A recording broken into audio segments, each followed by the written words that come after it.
The streets were quiet in a way that only medieval cities ever were before sunrise. No merchants calling out, no carts rattling over stone, no bells yet ringing for prayer. Torches burned low at city gates. Mist clung to riverbanks and alleys. And behind that silence, something vast was already in motion. Royal messengers had ridden through the night. Sealed orders, written in the king's own hand, had been delivered to bailiffs, sheriffs, and captains across the realm. Each message carried the same command, and each carried the same warning. The contents were not to be opened until the appointed hour. Not before. Not even by those who would carry out the arrests. Disobedience meant death.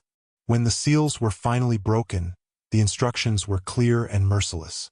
Every Knight Templar in France was to be arrested at once. Their properties seized. Their wealth confiscated. Their order erased in a single coordinated blow. No trial. No debate. No chance to flee. Or so the king believed. As the sky lightened to a dull gray, soldiers moved through Paris, Troyes, Poitiers, and dozens of smaller towns. They knocked down monastery doors. They entered chapels where men were still kneeling in prayer. Some Templars were dragged out barefoot, still wearing their night robes. Others were bound before they could speak. A few resisted, but most did not. The Knights Templar were warriors, but they were also monks. Obedience had been drilled into them for generations. By mid-morning, hundreds were in chains.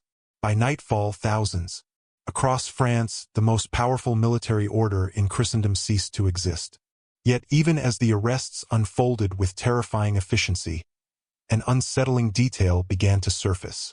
Royal officials, eager to seize the legendary wealth of the Templars, hurried to their treasuries, their commanderies, and their ports.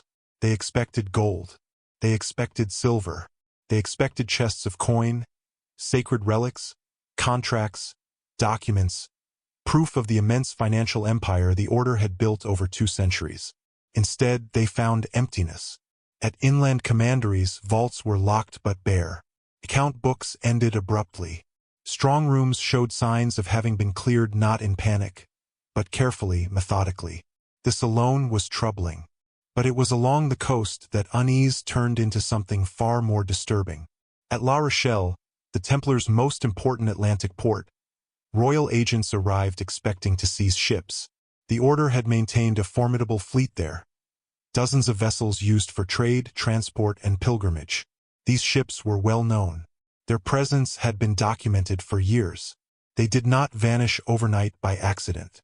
And yet the harbor was silent. The docks stood empty. Mooring posts were bare. The warehouses showed recent activity. Footprints, rope marks, the faint smell of tar and salt. But the ships themselves were gone. Not burned. Not captured. Simply absent. No battle had been fought. No storm had been recorded. No rival navy claimed them. They had left. The realization spread slowly, like a chill through the spine of the investigation. The arrests had been meant to be total. The king's plan relied on surprise, secrecy, and speed. And yet, somewhere in the chain of events, the Templars had known. Or at least some of them had. The question was not merely where the ships had gone. The question was when they had left, and why no one had stopped them. The Knights Templar were not fugitives in the common sense. They were bound by vows that condemned secrecy for its own sake. They believed their order served God directly, above kings and crowns. To flee would have been to admit guilt. To hide would have been to abandon their sacred duty, unless staying meant something far worse. As prisoners were interrogated under torture in Paris, rumors began to circulate among clerks and courtiers. Whispers of hidden treasure, of heretical rites, of secret knowledge too dangerous to be allowed to survive. The king's lawyers fed these rumors eagerly, shaping them into accusations that justified everything that followed. But none of those stories explained the fleet. A single knight might escape unnoticed. A handful of men could disappear into forests or foreign courts. But ships required crews, supplies, coordination, timing, and above all, authority. Someone had to give the order, which meant that somewhere within the Templar hierarchy, a decision had been made. Not in panic, not at the last moment, but calmly, deliberately, with the full understanding that the order might not survive what was coming. As days passed, the scale of the mystery deepened. Papal officials expressed confusion. Other European rulers hesitated, unsure whether to follow France's lead. Outside French borders, Templars still walked free, for a time. News traveled slowly, but not slowly enough to explain the total disappearance of the ships. It was as if the sea itself had swallowed them. For the men imprisoned in damp cells, the silence was unbearable. Many believed their brothers would intervene, that the Pope would act, that justice would prevail. Others understood the truth more quickly. The order had been sacrificed, and survival now meant endurance, not resistance. Some never spoke again. Years later, when the last Grand Master, Jacques de Molay, would be burned alive on an island in the Seine, witnesses claimed he died proclaiming the order's innocence. But by then, whatever had vanished into the Atlantic was long beyond anyone's reach. The fleet never returned. No wreckage washed ashore. No triumphant enemy displayed captured hulls. No harbor recorded their arrival under new flags. For an institution obsessed with record-keeping, the silence was deafening. Historians would later argue over whether the fleet had ever been as large as legend claimed. But even the most cautious accounts agree on one thing. Ships were there and then they were not. And that absence changed everything. Because if the Templars managed to move their fleet before the arrests, then the fall of the order was not a simple act of royal domination. It was a race, and the Templars were not entirely unprepared. What they chose to save, and what they chose to abandon, would shape centuries of speculation. Gold, relics, documents, ideas, any or all of these could have been aboard those ships. Or perhaps something more dangerous than wealth. As the torches burned out and the cells filled, a different story was already unfolding beyond the horizon. One that did not end with chains and confessions, but with open water and unanswered questions. And somewhere, in the vast dark of the Atlantic, the last known movement of the Knights Templar slipped quietly out of history, leaving behind not proof but absence. An absence that still refuses to explain itself. They had been told, for years, that the Knights Templar were unimaginably wealthy, that their vaults overflowed with silver from Europe, gold from the Levant, and treasures entrusted to them by kings and pilgrims alike. Chroniclers described the order as a financial power unlike anything medieval Christendom had ever seen. Bankers in armor, monks who could move money across continents with a written note and a wax seal. So when royal officials were dispatched to seize Templar property, they anticipated abundance. They anticipated spectacle. They anticipated the satisfying weight of proof that would justify the arrests already filling prisons across France. What they encountered instead was deeply unsettling. At commanderies scattered throughout the countryside, inventory lists did not match reality. Storerooms were clean. Chests were present but empty. Some vaults had been sealed with care, not smashed or forced, as though their contents had been removed by those who knew exactly what they were doing, and exactly how much time they had. This alone raised questions, but it could still be explained away. Gold could be hidden. Documents could be destroyed. Panic could account for disorder. The ports could not. Harbors were not places where absence went unnoticed. Ships were visible, physical, demanding. They required crews, repairs, constant movement of supplies. Their presence shaped the rhythm of coastal towns. Dockworkers knew them. Merchants relied on them. Fishermen navigated around them. And at the great Templar ports, especially La Rochelle, that rhythm had been broken. Royal agents recorded the scene with confusion bordering on disbelief. Mooring ropes hung loose. Anchor stones sat unused. The docks bore the marks of recent activity. Drag lines where crates had been hauled, imprints left by boots still fresh in the salt-stained wood. Tar barrels stood half-empty. Food stores had been depleted. This was not abandonment. It was departure. The ships had not been destroyed. There was no ash, no broken timber, no sign of violence. Nor had they been seized by pirates or rival powers. There were no reports of battle, no alarms raised, no coastal defenses triggered. The fleet had sailed. But here was the problem. The arrests had been designed to prevent exactly this. The king's orders had emphasized secrecy above all else. Even the officials carrying out the operation had not known its nature until the last possible moment. If the Templars had received warning, it meant the plan had leaked, or that the order had anticipated betrayal long before it came. This realization shifted the entire narrative. What had been framed as a righteous crackdown on a corrupt order began to look more like a failed ambush. The prey had moved before the trap closed. And whatever had been moved was important enough to justify the risk. Medieval ships were not swift by modern standards. Organizing a fleet required time, coordination, and authority. Crews had to be assembled. Provisions had to be loaded. Routes had to be chosen.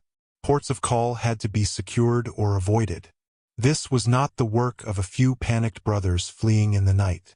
It was the action of an institution. Somewhere within the Templar hierarchy, a decision had been made that survival of something required departure by sea, and that decision had been executed with discipline and silence. Rumors spread quickly. In Paris, courtiers whispered that the Templars had spirited away their treasure. In monasteries, monks debated whether the order had defied the king in secret. Among merchants, there was unease. Contracts once guaranteed by Templar backing suddenly felt fragile. Their guarantors vanished beyond the horizon. The church, too, was unsettled. Pope Clement V had not authorized the arrests. He had been pressured into them after the fact. The disappearance of the fleet complicated everything. It suggested that the Templars had not merely been passive victims, but active participants in their own fate. And yet, no one could say where the ships had gone. The Mediterranean offered many possibilities, but it was also crowded, watched, documented. Ports there kept records. Ships did not simply arrive unnoticed. The Atlantic, by contrast, was vast, poorly mapped, and feared. Beyond known routes, it represented danger, uncertainty, and freedom from immediate pursuit. If the fleet had turned west, it had entered a realm where records thinned and certainty dissolved. But why risk such a journey? To protect wealth alone seemed insufficient. Gold could be hidden inland, scattered, buried. Documents could be burned. Relics could be entrusted to allies.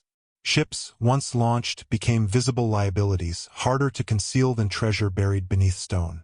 Unless the ships themselves were the solution. Ships could carry not only objects but people.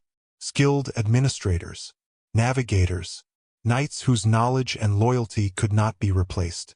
An order destroyed in name might still survive in memory, practice, or transformation, if enough of its core endured. This possibility frightened the king far more than missing gold. An idea could outlive an institution. As weeks passed, investigators found no trace of the fleet's destination. No port recorded their arrival. No foreign ruler claimed their presence. No ransom demands surfaced. The silence became oppressive. Even under torture, arrested Templars revealed little. Some claimed ignorance. Others insisted the order had done nothing wrong. A few hinted at preparations made long before the arrests, but refused to elaborate. Whether out of loyalty, fear, or faith, they kept their silence. It was this silence, more than any confession, that fueled speculation. Had the fleet carried the legendary treasure of the Templars? The Ark of the Covenant? Sacred relics from Jerusalem?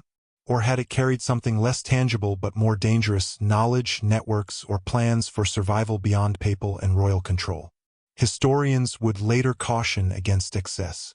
They would point out the lack of concrete evidence, the temptation to project modern conspiracies onto medieval events. And they would be right to do so, but absence itself is a form of evidence. Ships do not vanish without reason. Fleets do not disappear without intention. And institutions do not abandon their most visible assets unless they believe the alternative is annihilation. The missing fleet transformed the story of the Templars from one of destruction into one of escape. It suggested foresight where none was supposed to exist. It hinted at a final act of defiance, not with swords but with sails. As France tightened its grip on the shattered remnants of the order, the sea remained stubbornly empty. The horizon offered no answers, only the unsettling possibility that, while the world watched the Templars burn, Something of them had already slipped away, quietly, deliberately, and beyond recall. And if that were true, then the true end of the Knights Templar had not occurred in prison cells or on execution pyres. It had occurred at the water's edge, in the moment the last ship cast off its lines and turned toward the unknown, leaving behind a mystery that power could not seize, and history could not fully explain. To understand why the disappearance of the Templar fleet mattered so deeply, it is necessary to strip away the familiar image of the Order as nothing more than armored knights charging across desert battlefields. That image, powerful as it is, tells only a fraction of the story. The true strength of the Knights Templar was never limited to swords and horses. It flowed through harbors, warehouses, contracts, and routes that stitched together continents. The order was born in poverty, at least in appearance. In the early 12th century, a small group of knights pledged themselves to protect Christian pilgrims traveling to Jerusalem. They took vows of poverty, chastity, and obedience. They owned little, ate simply, and lived under strict discipline. Their early seal depicted two knights sharing a single horse, a symbol meant to emphasize humility and sacrifice. But the world they entered was one of movement. Pilgrims did not walk to the Holy Land alone. They traveled in groups by road and by sea. They carried money, documents, and expectations of safety. Very quickly, the Templars realized that protection did not end at the city gates or the battlefield. It extended along the entire journey, from European ports to Levantine shores. This insight changed everything. As donations poured in from grateful nobles and kings, the Templars began acquiring land, fields, vineyards, mills, and, crucially, coastal properties.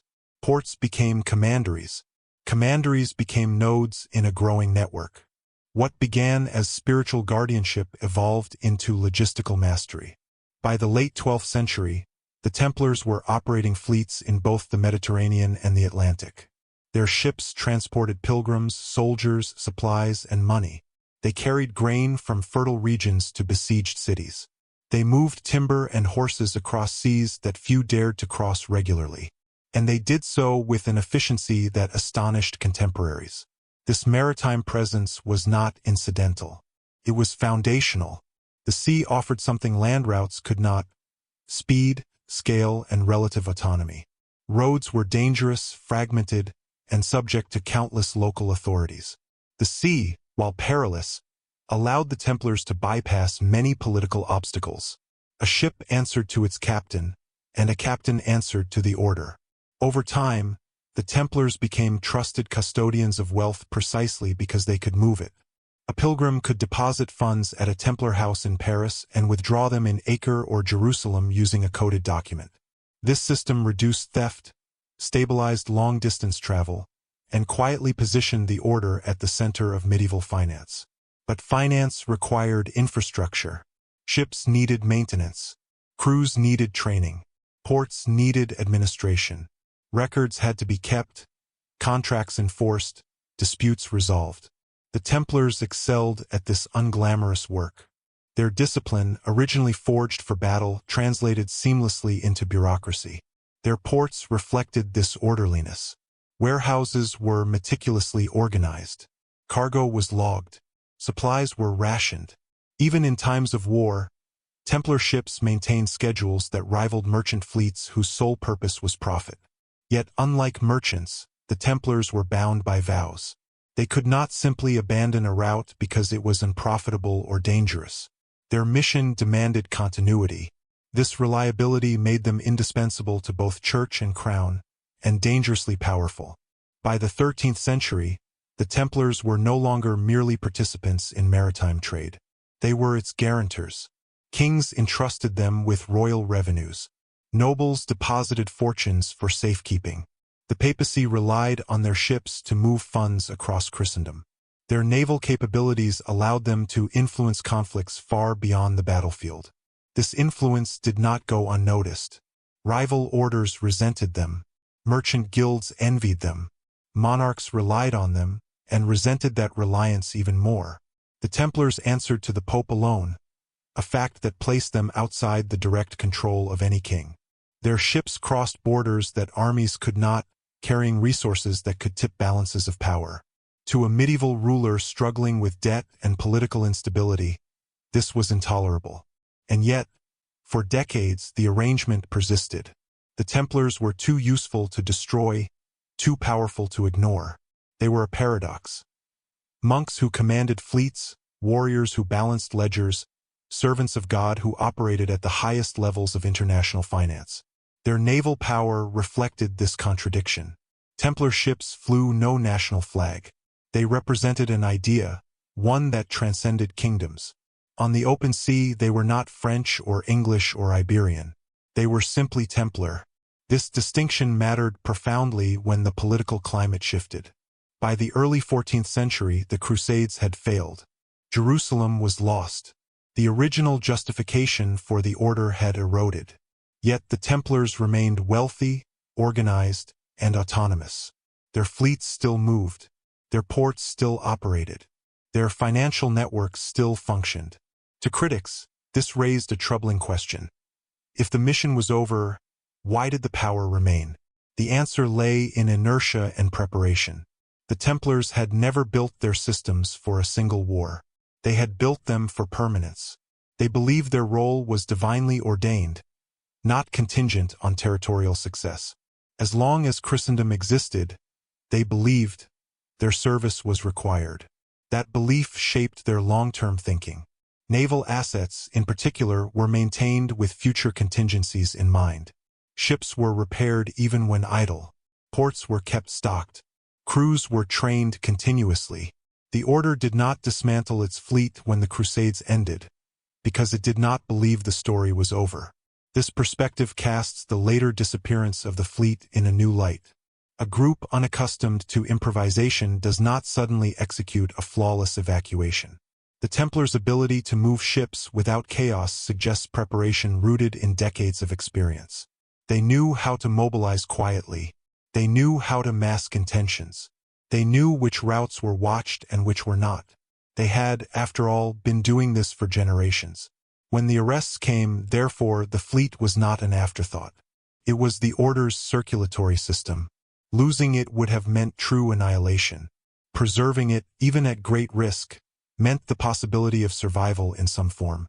And so, when the ports were found empty, it was not simply the absence of ships that shocked investigators. It was the absence of the order's lifeblood. The Templars had not always been rich. They had not always been powerful. But they had always been planners. They thought in decades, not seasons. In networks, not locations. In continuity, not victory. That mindset, more than any treasure, explains why their fleet mattered, and why its disappearance remains one of the most unsettling chapters in medieval history. Because once one understands how deeply the sea was woven into the order's identity, the mystery changes shape. The vanished ships were not a footnote to the fall of the Templars. They were the final expression of who the Templars truly were. For those who stepped aboard a Templar ship, the journey was never merely a passage across water. It was a crossing that blended fear, faith, and trust into a single experience. The sea in the medieval world was not a neutral space. It was unpredictable, violent, and filled with meanings drawn from scripture and superstition alike. To entrust one's life to it was already an act of courage. To entrust it to another man was an act of faith. The Knights Templar understood this deeply. Their ships did not advertise luxury or comfort. They were functional, sturdy, and built to endure long journeys. But what set them apart was not their design. It was the reputation of the men who commanded them. A Templar captain was not merely a sailor. He was a sworn brother, bound by the same vows as the knights who fought on land. His authority was moral as much as practical. Passengers believed that under his command, they traveled not only with skill, but under divine protection. Pilgrims came aboard carrying more than luggage. Many carried their entire fortunes in coin or promissory notes issued by the order. Some carried the savings of generations, meant to sustain them in the Holy Land or secure their return. Others carried letters from loved ones, relics meant to be blessed in Jerusalem, or final wills written in trembling hands. Once aboard, these possessions passed into Templar custody. This transfer of trust was sacred. The order treated it as such. Cargo was logged carefully. Chests were sealed with recognizable marks. Documents were copied and secured. Loss through negligence was considered a moral failure, not merely a financial one. A Templar who betrayed this trust did not simply break a contract. He endangered his soul. Life at sea reinforced this discipline. Days were structured by prayer as much as by navigation. The bells that marked hours in monasteries were echoed by routines aboard ship. Morning prayers were said before the sails were adjusted. Evening prayers were spoken as the sun fell into the water. In storms, when fear crept into even the most seasoned sailors, scripture was recited aloud. Not as comfort alone but as command, an assertion that chaos itself was subject to order. For many passengers, these rituals were transformative. They had expected danger. They had expected discomfort. What they had not expected was calm. The presence of men who did not panic, who did not bargain with God aloud, who did not break discipline when the waves rose higher than the masts. This calm created loyalty that extended far beyond the voyage. Merchants who survived passage with Templar fleets returned again and again. Nobles recommended the order to their kin. Even kings relied on Templar ships when discretion mattered more than speed. To sail under their protection was to move through the world quietly, without attracting unnecessary attention. The order cultivated this trust deliberately. Unlike merchant fleets, the Templars did not advertise their routes. Their schedules were known only to those who needed to know. Ports that received them were accustomed to discretion. Crews were rotated and sworn to silence. Information moved through the order as carefully as gold. This secrecy was not paranoia. It was protection. The medieval sea was filled with threats. Pirates, rival powers, and opportunistic privateers all sought vulnerable targets. A ship carrying pilgrims and treasure was an irresistible prize. That Templar vessels were rarely attacked successfully speaks volumes about the fear and respect they commanded. Part of this came from their reputation for retaliation. To strike a Templar ship was to invite consequences that extended beyond the immediate encounter. The order's network ensured that news traveled quickly. Ports closed. Credit vanished.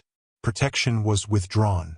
In a world where survival depended on relationships, this was a powerful deterrent. But fear alone did not explain the loyalty they inspired. There was something else aboard Templar ships, an atmosphere of shared purpose. Crew and passenger alike were part of a journey framed as sacred. Even those motivated by profit found themselves caught in a rhythm of prayer and duty that blurred the line between commerce and devotion. This environment forged bonds. Sailors who served under Templar command often remained attached to the order long after their contracts ended. Some sought admission as lay brothers. Others became lifelong allies, offering information and assistance in ports across Europe and the Mediterranean. These informal networks expanded the order's reach far beyond its official structure. Over time, the sea became not just a route, but a sanctuary.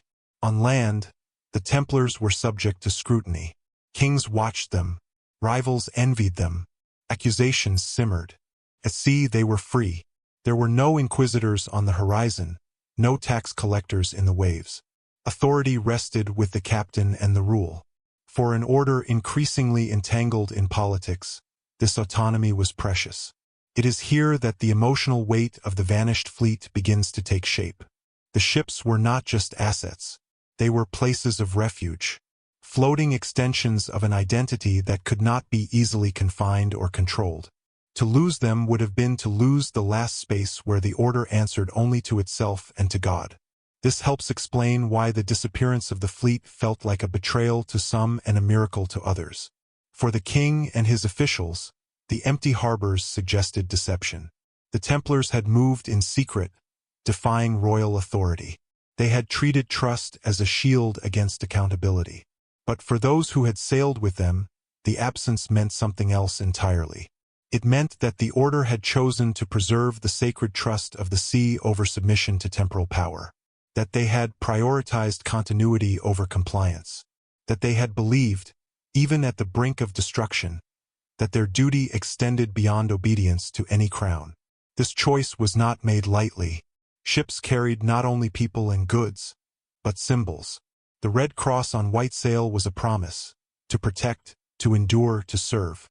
To raise those sails one last time and leave familiar shores required certainty that staying would violate that promise.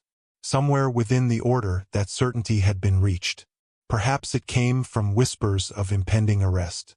Perhaps from long observation of political currents. Or perhaps from something deeper, a recognition that the sacred trust they had built could not survive within a system that no longer tolerated independence. When the fleet vanished, it took with it more than cargo.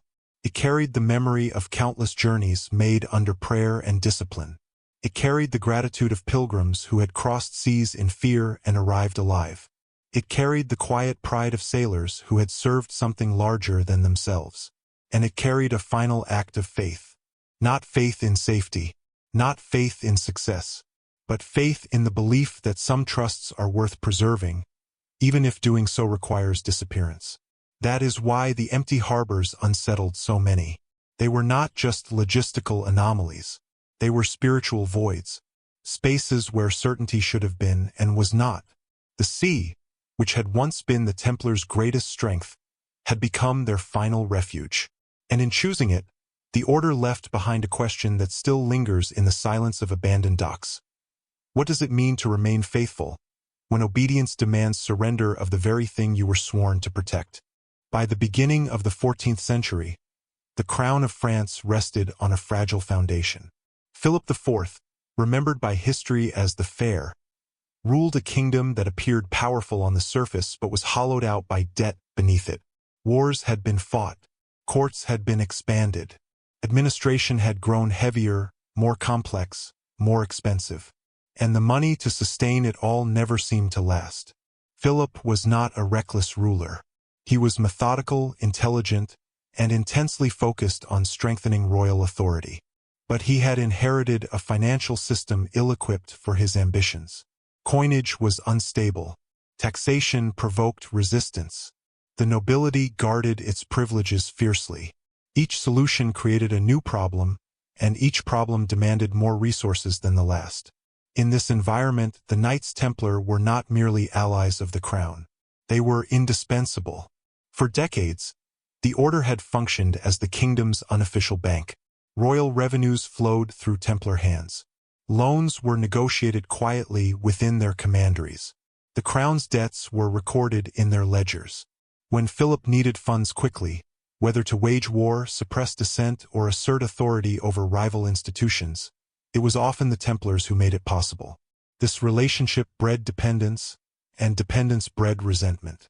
No king likes to owe money, especially to an institution that answers to no earthly ruler. The Templars' loyalty lay with the Pope, not the crown. Their privileges exempted them from many taxes. Their properties were scattered across France, beyond easy royal control. They were wealthy, disciplined, and legally protected. To Philip, this was intolerable. Yet for years he endured it because he had no alternative. The crown needed the Templars more than the Templars needed the crown. This imbalance gnawed at him. It undermined the very authority he sought to consolidate. The tension became impossible to ignore when Philip's financial crises deepened. Coin debasement, altering the value of currency, became a desperate tool. Taxes were raised, provoking unrest. Conflicts with England and Flanders drained resources faster than they could be replenished. Each campaign added new layers of obligation. Each delay in payment strengthened the position of creditors. And at the center of it all stood the Templars, calm, solvent, untouchable. They did not flaunt their power. They did not challenge the king openly. They simply continued to operate as they always had. Efficiently, quietly, with records that could not be argued away. To a ruler obsessed with control, this quiet competence was more threatening than rebellion. Philip's frustration found an outlet in a pattern that would define his reign. When institutions grew too powerful or independent, he moved against them. He had already clashed violently with the papacy, even orchestrating the humiliation of Pope Boniface VIII. He had expelled Jewish communities from France and seized their assets. He had pursued Lombard bankers when their usefulness waned. In each case, the strategy was similar. identify a vulnerable target, frame the action as moral or legal necessity, and emerge stronger, financially and politically, on the other side. The Templars fit this pattern disturbingly well. They were wealthy. They were unpopular in some circles. Their secrecy made them easy to accuse. Their privileges made them easy to resent. And crucially, they held the king's debts. If the order were destroyed, those debts could disappear with it. This reality casts the events of 1307 in a stark light. The charges brought against the Templars, heresy, idolatry, moral corruption, were shocking, but they were also convenient. They allowed Philip to act decisively without acknowledging financial motives. By framing the arrests as a defense of faith, he transformed a political maneuver into a moral crusade. The speed and coordination of the arrests suggest not a spontaneous reaction to scandal, but long preparation. Legal arguments had been crafted. Witnesses had been selected. Confessions would be extracted by force if necessary. The outcome was predetermined. What Philip did not anticipate was resistance of a different kind. The Templars did not rise in armed rebellion. They did not attempt to seize cities or rally allies. Instead, they withdrew what mattered most beyond his reach. Their fleet vanished. Their movable wealth was relocated. Their operational heart slipped away before the king's hands could close around it. This act transformed Philip's triumph into a partial failure. Yes, he imprisoned the brothers. Yes, he seized properties. Yes, he silenced an institution that had overshadowed his authority. But he did not recover everything he sought, and what escaped him would haunt the narrative of his reign. The disappearance of the fleet undermined the king's claim of total victory. It suggested that the Templars had acted with foresight and coordination, not guilt or panic. It hinted that they had chosen what to sacrifice and what to preserve. For Philip, this was unacceptable. He pressed harder. Torture intensified. Trials dragged on. Executions were staged publicly. The destruction of the order had to be complete, visible, undeniable. Anything less would imply limits to royal power.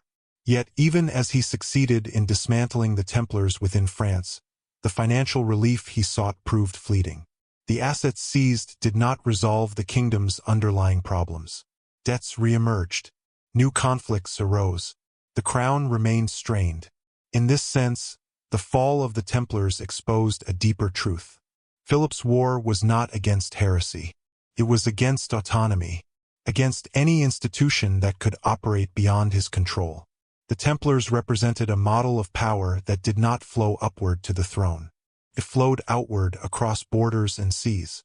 That model threatened the emerging idea of centralized monarchy.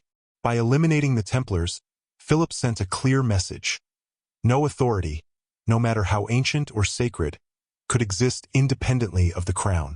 The cost of that message was high, not only for the order, but for the moral legitimacy of royal power itself. And yet, the king could never fully silence the question raised by the empty harbors. If the Templars were truly corrupt, why had they acted with such discipline? If they were guilty of heresy, why had they trusted the sea rather than violence? If they were simply bankers hoarding gold, why risk everything to move ships instead of burying treasure? These contradictions lingered long after the last execution. Philip achieved his immediate goals. He crushed a rival. He asserted authority. He erased debts from his ledgers. But in doing so, he created a mystery that outlived him. A story of power confronting faith, and faith choosing disappearance over submission. The vanished fleet stands as silent testimony to that moment of choice. It reminds us that history is not shaped only by victories and defeats, but by what slips away when power believes it has won. The accusations did not arrive gradually. They descended all at once, fully formed, heavy with outrage and certainty, as if they had always been waiting for the right moment to be spoken aloud. To the public, it seemed that the Knights Templar had been unmasked overnight, their hidden sins finally dragged into the light. To those who looked more closely, the suddenness itself was the first warning. The charges were extreme. The Templars were accused of denying Christ, of spitting on the cross, of worshipping idols in secret ceremonies. They were said to engage in obscene rites, to corrupt initiates through blasphemous rituals meant to invert Christian belief. These were not minor deviations or misunderstandings of doctrine. They were accusations designed to destroy completely, leaving no room for defense or reform. What made these claims especially powerful was their familiarity. Medieval Europe had heard such accusations before. Heresy trials followed a grim script: secret meetings, forbidden symbols, mockery of sacred objects, moral transgression hidden behind closed doors. These stories played upon deep fears, and once spoken, they were difficult to dislodge. Philip's advisors understood this well. By framing the Templars as heretics rather than political rivals, the crown shifted the ground of the conflict. This was no longer a matter of debt or authority. It was a battle for the soul of Christendom. And in such a battle, extraordinary measures could be justified. The machinery of accusation moved quickly. Interrogations were conducted under conditions designed to break even the strongest wills. Confessions were extracted through pain and fear. Words spoken under torture were recorded as truth, then circulated as evidence. Those who resisted were punished. Those who complied were used against their brothers. Yet even within this system, cracks appeared. Confessions varied wildly. Some described rituals that made little sense. Others contradicted one another. Many followed the same pattern, suggesting coaching rather than memory. When torture stopped, recantations followed. But recantations carried no weight. The narrative had already been set. The role of the Church in this process was deeply conflicted. Pope Clement V was under immense pressure from the French crown. He had not initiated the investigation. He had not approved the arrests, but he was expected to validate them. To oppose the king openly would risk schism, political isolation, or worse. Caught between authority and conscience, the papacy hesitated. This hesitation created space for the crown to act unilaterally. By the time ecclesiastical oversight was asserted, the damage was done. Public opinion had turned. The image of the Templars as secret heretics had taken root. Yet one element of the story did not fit. If the Templars were guilty of such profound corruption, why had they waited so long to act? Why had they not fled en masse? Why had they not resisted with violence? Why had they continued to serve the Church faithfully for decades? And most troubling of all, why had their fleet vanished before the accusations were even public? This timing suggested something deeply uncomfortable. Either the Templars had known the charges were coming, or the charges had been constructed to justify actions already taken. In either case, heresy appeared less as a discovery than as a tool. Heresy was uniquely effective as a weapon because it stripped the accused of all protections. A heretic could not appeal to law, tradition, or loyalty. His words were suspect by definition. His silence was interpreted as guilt. His death resolved nothing, but it ended resistance. By labeling the Templars heretics, the crown transformed them from creditors into criminals, from allies into enemies of God. But heresy also had limits. It explained why arrests could occur. It explained why property could be seized. It explained why torture was permitted. It did not explain why an entire naval operation had been quietly dismantled and removed from reach. Ships do not sail on dogma. They sail on orders. This disconnect haunted the proceedings. Even as judges pronounced guilt, practical questions lingered unanswered. The fleet had not been seized. The treasure had not been fully recovered. Something essential had escaped. For those sympathetic to the Templars, this suggested innocence. For their enemies, it suggested cunning guilt. Either way, the accusations had failed to close the story. As months passed, the trials became increasingly theatrical. The image of the Templars as monstrous heretics was reinforced through sermons and proclamations. Yet behind closed doors, doubts persisted. Some churchmen expressed unease at the reliance on torture. Others questioned the legal irregularities. A few dared to suggest that the charges were exaggerated, if not entirely false. These voices were marginalized. The political need for resolution outweighed the pursuit of truth. The Templars were too powerful, too inconvenient, to be allowed to survive intact. Heresy provided the justification that power alone could not. But the cost of this approach was high. By using heresy as a weapon, the crown undermined the credibility of the very institutions it claimed to defend. If such accusations could be manufactured so easily, then no group was safe. Trust eroded. Fear spread. In this climate, the vanished fleet took on a new meaning. It was no longer simply a logistical mystery. It became a symbol of resistance, not violent, but strategic. The Templars had not challenged the charges directly. They had not attempted to prove innocence through confrontation. Instead, they had removed themselves from the reach of a system they no longer believed was just. This choice speaks volumes. It suggests that the order understood the nature of the accusations not as a quest for truth, but as an inevitability. That once the machinery of heresy was engaged, no defense would suffice. Survival required distance. The fleet, then, was not an escape from guilt. It was an escape from narrative. By vanishing before the story could be fully written, the Templars denied their enemies complete control over their legacy. They left behind contradictions that could not be resolved by verdicts or flames. In the end, the charges of heresy succeeded in destroying the order as a visible institution. But they failed to explain its final act. The silence of the sea stood in quiet opposition to the noise of accusation. And in that silence, a deeper question emerged, one that history still struggles to answer. What does it mean when an institution chooses disappearance over defense, not because it is guilty, but because it understands that truth itself has become irrelevant? That fact alone unsettles the official story. The arrests were meant to be absolute, swift, secret, and simultaneous. And yet, as royal soldiers forced their way into commanderies and dragged men from their beds, a troubling pattern began to emerge. Some brothers were missing. Not many, but enough to matter. Enough to suggest that the net, carefully cast, had not closed completely. In some towns, officials arrived with lists of names only to find cells empty and quarters undisturbed. Beds looked slept in.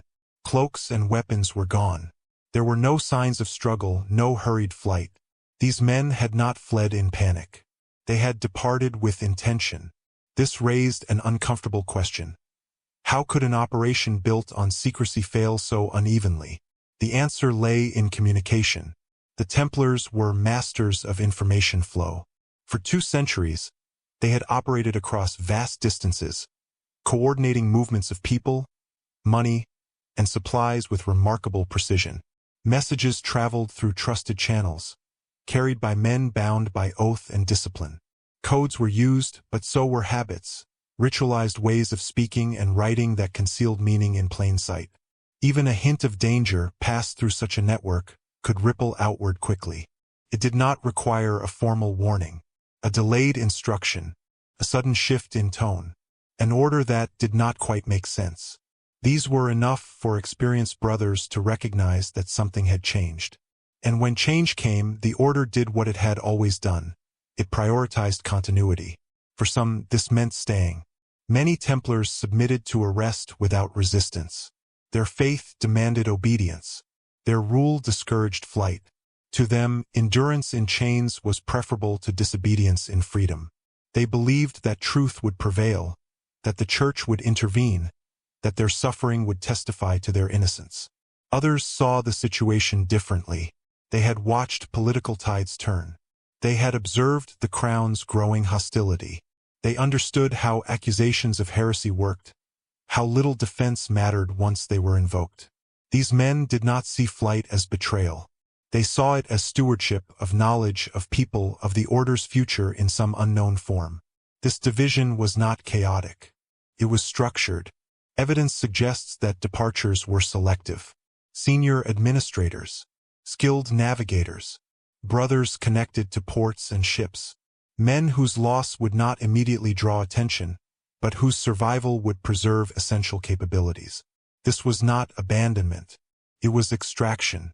Those who left did so quietly. No dramatic escapes. No clashes with guards. They slipped away along routes they knew well. Roads between commanderies, river paths, coastal tracks used for routine business. To outside observers, these movements looked ordinary. Only in hindsight did their significance become clear. The last known communications before the arrests are telling in their restraint. There are no records of alarmist warnings or calls to arms. Instead, there are subtle shifts, orders emphasizing readiness, instructions to secure assets, reminders of obedience that carry a second, unspoken meaning. For an order trained to read between the lines, this was enough. Meanwhile, those who remained became the visible face of the Templars' fall. Their suffering would dominate chronicles and memory. Their confessions, extracted under torture, would define the narrative. They would be the ones history saw. Those who left would become invisible. And invisibility in this context was survival. The tension between these two paths, endurance and escape, adds a deeply human dimension to the story. These were not faceless operatives executing a cold plan. They were men forced to choose between competing forms of loyalty. Loyalty to their vows. Loyalty to their brothers. Loyalty to an order whose future was suddenly uncertain. For some, the choice haunted them for the rest of their lives. Those who endured imprisonment faced unimaginable pressure. Torture was systematic. Confessions were demanded repeatedly under escalating pain. Each admission implicated others. Each refusal prolonged suffering. Some broke quickly. Others resisted until their bodies could no longer bear it. And yet, even among those who confessed, many retracted their words as soon as torture ceased. They insisted that what they had said was false, spoken only to end the pain. These retractions were ignored. The damage had been done. For those who escaped, the burden was different. They lived with the knowledge that their brothers suffered while they remained free. They carried secrets that could not be shared without endangering others. They had to erase themselves, to abandon names, habits, and identities that had defined them since youth. This was not freedom in any simple sense. It was exile. The existence of these missing brothers complicated the king's narrative. It suggested that the order had not collapsed entirely, that pieces of it had survived beyond the reach of courts and pyres. This possibility was deeply unsettling to a regime determined to demonstrate total control. It also complicates our understanding of the vanished fleet. Ships do not sail themselves. Crews must be assembled. Captains must be chosen. Navigators must plot courses. These are not roles easily filled at the last moment. The men who performed them were specialists, precisely the kind of brothers most likely to have been warned, and most capable of disappearing quietly. This alignment is difficult to ignore. The missing men and the missing ships appear to be part of the same pattern. A controlled withdrawal, limited in scope but significant in effect. The order did not attempt to save everyone. It saved what it could. This choice challenges romanticized notions of martyrdom and betrayal alike. It suggests a pragmatism rooted in responsibility. The Templars had always believed they were guardians, of pilgrims, of wealth, of faith. In this final crisis, they acted as guardians of continuity. The cost of that choice was high. The order, as an institution, would not survive. Its name would be erased. Its properties would be absorbed. Its leaders would die in chains or flames. Those who escaped would carry the weight of that loss in silence. But silence was the point. By leaving no records, no proclamations, no traceable routes, the escaped brothers ensured that what they preserved could not be easily destroyed. History would record the fall of the Templars as complete. The truth would be more ambiguous. And ambiguity in this case was a form of protection. When later generations asked what had happened to the order, the absence of clear answers would invite speculation, myth, and debate. But it would also prevent certainty. Without certainty, there could be no final conquest of the past. The last known orders of the Templars, then, may not have been written at all. They may have been spoken quietly, conveyed through glances and routines, understood without explanation.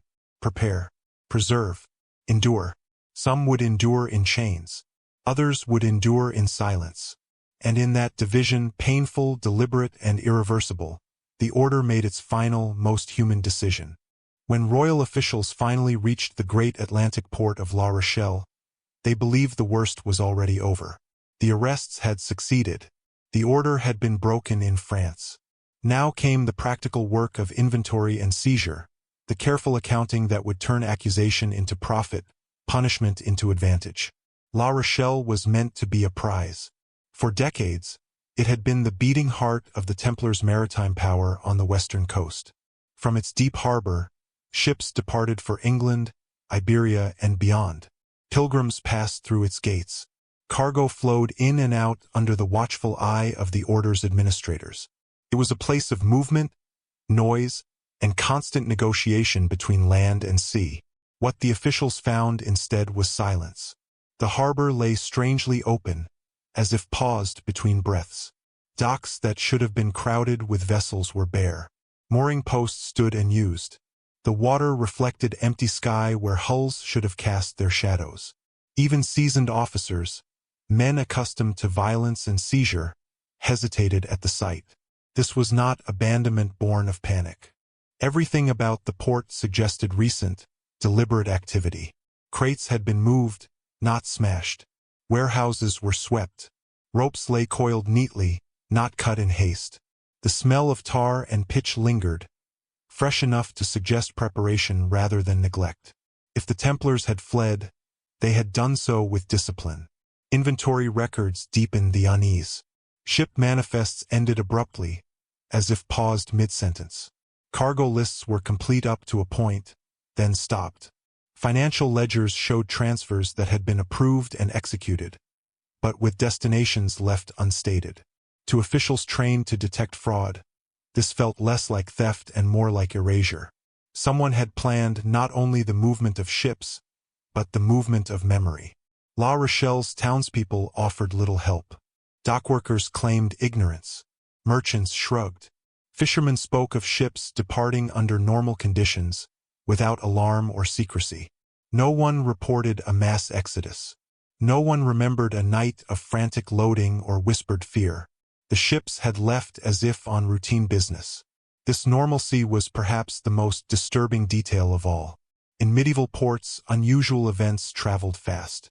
Fires, fights, storms. These became stories within hours. Yet here nothing stood out.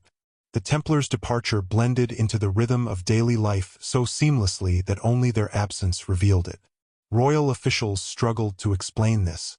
If the fleet had departed after the arrests began, rumors would have spread. Panic would have followed. If it had left long before, questions would have been asked. Yet the timing appeared precise, slipping through a narrow window between suspicion and action.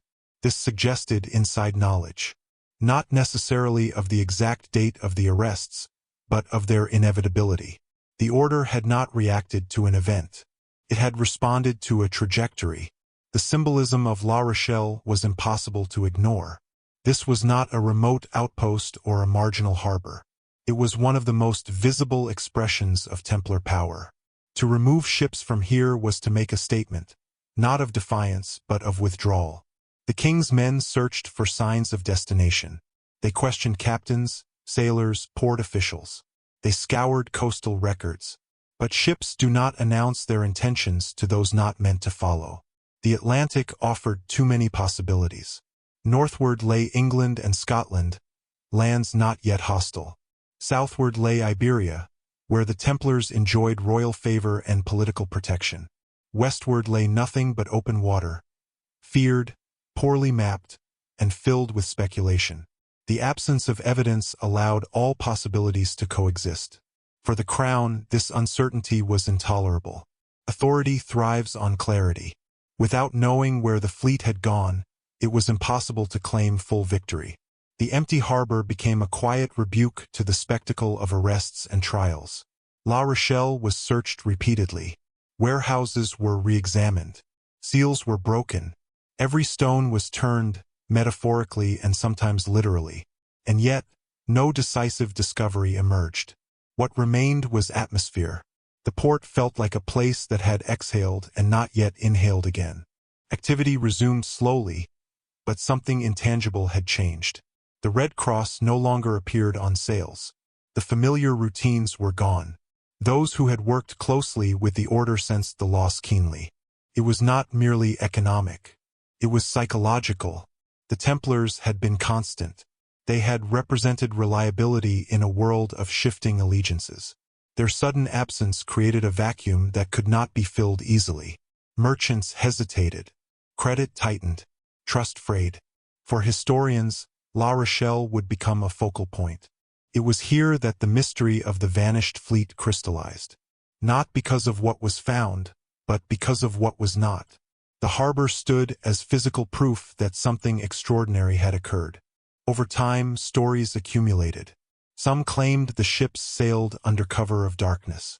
Others insisted they departed openly, flags flying, as if daring anyone to stop them. A few whispered that they carried immense treasure, while others suggested they carried only people and documents. None of these stories could be confirmed. What can be said with confidence is this: the Templars controlled La Rochelle well enough to leave without resistance, and the crown arrived too late to prevent it. This alone undermines the image of the order as helpless victims. It suggests agency. It suggests that even in their final days within France, the Templars retained the ability to act decisively. The empty harbor also reframes the emotional tone of the Templars' fall. The arrests are dramatic, filled with fear and violence. La Rochelle is quiet, almost serene. There are no chains here, no screams, no flames.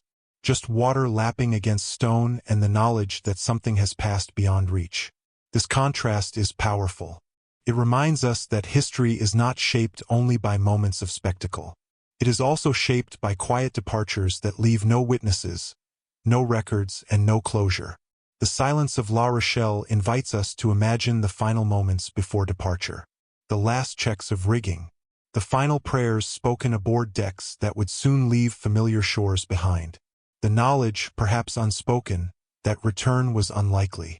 For the men involved, this was not escape in the modern sense. It was a relinquishing of everything they had known. Home, identity, order, all left behind for the uncertainty of open water. That choice gives the empty harbor its enduring weight. It is not merely a puzzle for historians. It is a testament to a moment when an institution chose motion over submission, uncertainty over annihilation. La Rochelle does not tell us where the fleet went. It tells us that it went somewhere, and that wherever it went, it carried with it the final silent defiance of the Knights Templar. To appreciate the full weight of the Templars' disappearance, one must confront a hard truth. Hiding a fleet in the medieval world was extraordinarily difficult. Ships were not shadows. They were massive, material objects that demanded attention, resources, and cooperation. They left trails of supplies consumed, of ports visited, of sailors paid. The idea that dozens of vessels could simply vanish strains credibility. And that is precisely why the mystery has endured. Medieval ships were slow, heavy, and dependent on favorable winds. Their movements were dictated by seasons, tides, and weather patterns that were well understood by coastal communities. Sailors talked. Port officials kept records. Merchants noticed arrivals and departures because trade depended on them. Even pirates and privateers kept informal watch, always alert for opportunity.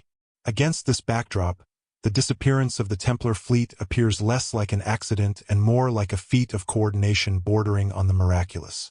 To move ships without attracting attention required more than secrecy. It required legitimacy. A vessel sailing under routine orders did not provoke curiosity. A vessel fleeing in fear did. The Templars' success lay in their ability to make an extraordinary act appear ordinary. This began with preparation. Ships must be provisioned long before departure. Food, water, spare sails, rope, and tools had to be gathered. Crews had to be assembled and paid. Routes had to be planned, taking into account political boundaries and hostile waters. All of this created opportunities for discovery. And yet, none of these preparations triggered alarm. This suggests that provisioning occurred under the guise of normal operations. The Templars were known for constant movement. Their ships traveled frequently, carrying pilgrims and goods. A well-stocked vessel did not stand out. A full crew was expected. Nothing about readiness itself was suspicious. The true challenge lay not in departure, but in destination. Once at sea, ships had to go somewhere. They could not drift indefinitely. Ports offered shelter, repair, and resupply. Each stop increased the risk of recognition. Each harbor master could become a witness. To avoid this, the fleet would have needed either friendly ports or the ability to remain at sea for extended periods, both demanding in the medieval context. Friendly ports did exist. The Templars had allies across Europe. Some rulers valued them. Others resented French power. In such places, ships could arrive quietly, their presence explained as routine business. But even this did not fully solve the problem. A fleet arriving together would attract notice. Ships arriving separately would require coordination and shared destination. This implies planning at a level far beyond improvisation. The order had to know not only where it was going, but how to get there without revealing its intent. This likely involved splitting the fleet, staggering arrivals, and using familiar trade routes to mask unusual movement. It also required trust. Each captain had to know his role without knowing too much. Information would have been compartmentalized. Orders likely given verbally, reinforced by habit rather than explanation.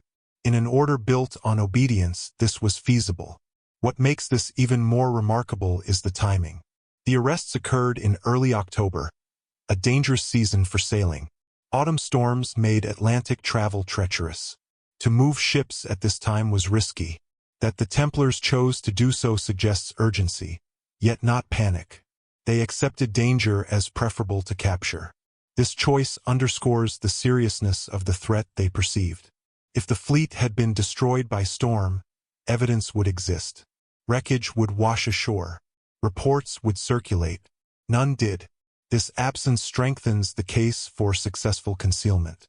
Critics have argued that the fleet was exaggerated, that fewer ships were involved, making disappearance easier. This is possible. Medieval sources are often unreliable in numbers. Yet even a small fleet poses challenges. Hiding one ship is difficult. Hiding several is exponentially harder.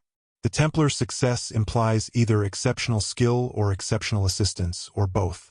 Assistance could take many forms: political protection, local complicity, silence bought through loyalty or fear, ports willing to look the other way. In a fragmented medieval world, authority was not centralized. Power varied from region to region. The Templars understood this landscape intimately. They had navigated it for centuries, forging relationships that transcended borders. Their ships were familiar sights. Their captains were known quantities. In many places, they were trusted more than royal officials. This trust created opportunity. Yet even with assistance, concealment required discipline.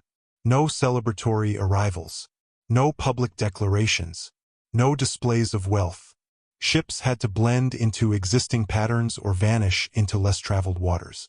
Some historians have suggested that the fleet may have been dismantled, its ships sold or repurposed. But this would leave traces: transactions, shipwright activity, ownership changes. Such evidence is scarce. Others propose that the ships were absorbed into other fleets under new banners. This is plausible, but again, requires cooperation and secrecy on a large scale. What remains consistent across theories is the recognition that the Templars did not act alone. Their disappearance was not the result of chaos or chance. It was the product of networks functioning as intended. The Order had always excelled at logistics. This was their genius. Battlefields won fame, but supply lines won wars.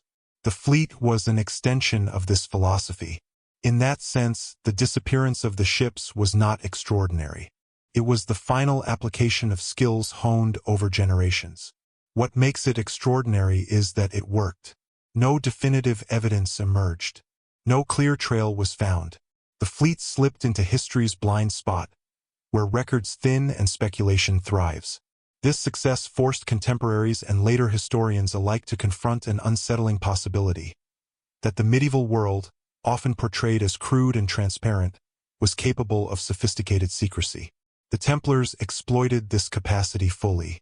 They understood that the best way to hide was not to run, but to move as if nothing were wrong, to use existing routes, to rely on routine, to trust in relationships rather than speed. In doing so, they transformed disappearance into an act of organization. This reframes the mystery entirely. The question is no longer whether the Templars could hide a fleet, but why they chose to invest such effort in doing so. What was so valuable, so essential, that it justified risking storms, betrayal, and oblivion?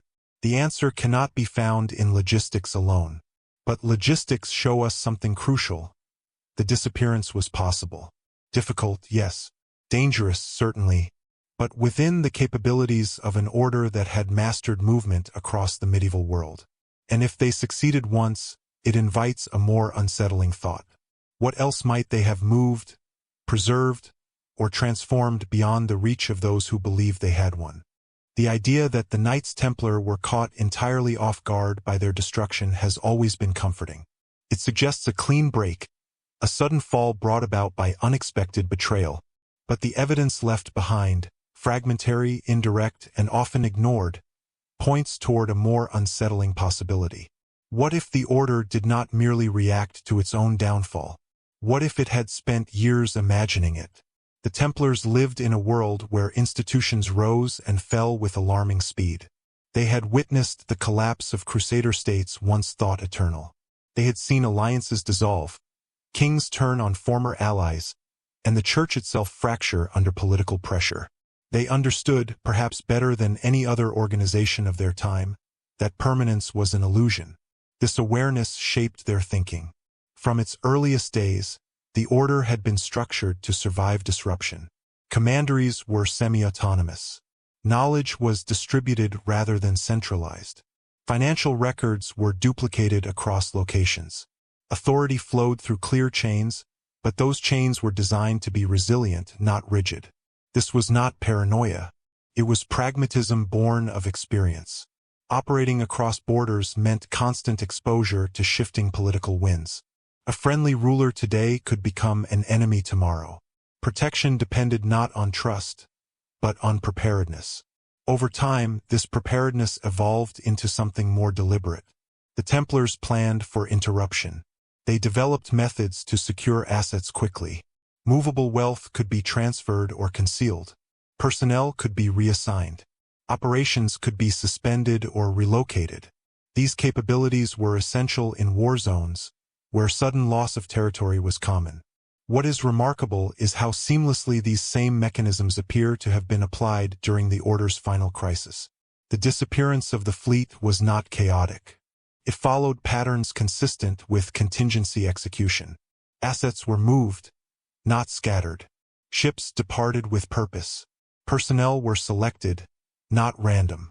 This suggests that the idea of dissolution had been considered long before it became reality. There were reasons for this. By the late 13th century, criticism of the Templars had grown louder. Their wealth drew envy. Their secrecy bred suspicion. Their continued existence after the loss of Jerusalem raised uncomfortable questions. Some within the church argued that the order had outlived its purpose. The Templars would have heard these arguments. They were not naive. They attended councils. They negotiated with popes and kings. They sensed the shifting mood. In response, they did not dismantle their operations. They refined them. Contingency planning does not require certainty. It requires recognition of risk. And the risks facing the Templars were evident. Political isolation, financial resentment, and the growing consolidation of royal power. The order's rule emphasized obedience, but it also emphasized stewardship. Brothers were entrusted with the protection of resources, people, and mission. If obedience to authority threatened those responsibilities, difficult choices followed. This tension lies at the heart of the Templars' final actions. If the order believed that its destruction was possible, even likely, it would have faced a moral dilemma. To do nothing would risk total annihilation. To act would risk accusations of guilt or rebellion. They chose a third path: preparation without provocation. There are hints of this in surviving documents. Subtle shifts in asset management, increased emphasis on mobility, investment in maritime capacity even after military relevance declined. These are not definitive proof, but they align with a strategy of readiness. When the crisis came, this readiness paid off. The fleet did not scramble. It executed. The ports did not descend into chaos. They emptied cleanly. Records were not burned in haste. They were closed. This level of order suggests rehearsal, not literal drills but institutional familiarity with withdrawal. One does not need to imagine secret councils plotting escape years in advance. More likely, the order maintained standing procedures for extreme disruption, much as modern institutions plan for worst-case scenarios without expecting them to occur. The difference is that when the worst case arrived, the Templars had the discipline to act. This reframes their disappearance not as an act of desperation, but as a final exercise of control. They could not stop the arrests. They could not prevent torture or execution, but they could decide what would survive. In this light, the missing fleet becomes less mysterious and more intentional. It was not a flight from justice, but a transfer of continuity. The Order may have understood that its visible form was doomed, but its knowledge, networks, and principles need not vanish entirely. This idea challenges traditional narratives. History prefers endings, clear conclusions. Institutions rise, peak, and fall. But real organizations often transform rather than disappear.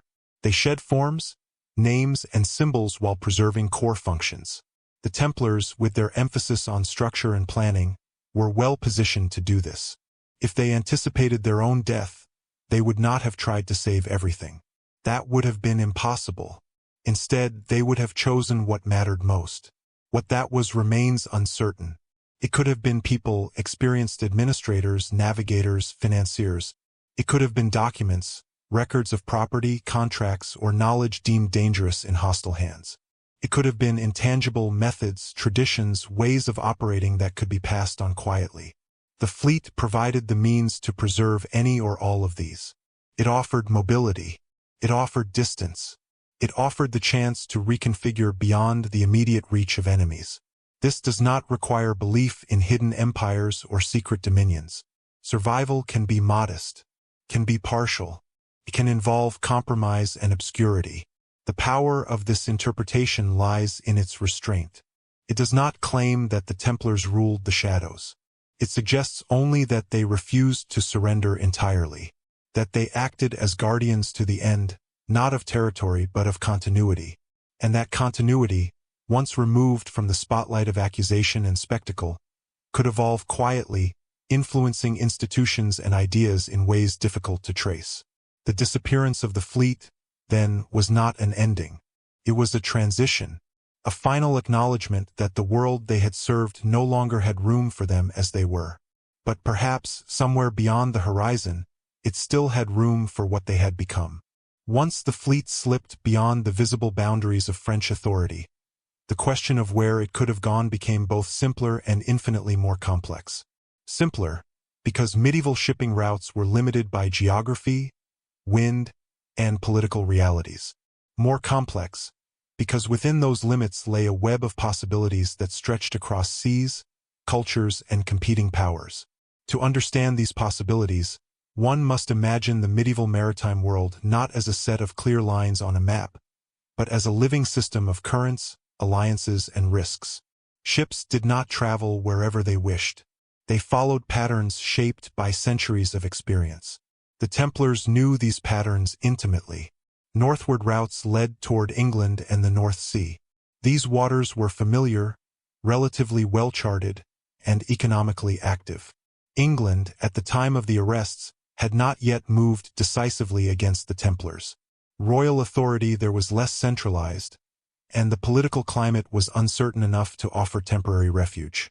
Yet England posed risks. Its ports were busy, its records comparatively thorough. A sudden influx of Templar ships would draw attention. Silence could not be guaranteed. Further north lay Scotland, a land in conflict with England and at odds with papal authority. In theory, this made it an attractive destination. A kingdom excommunicated could afford to ignore papal directives.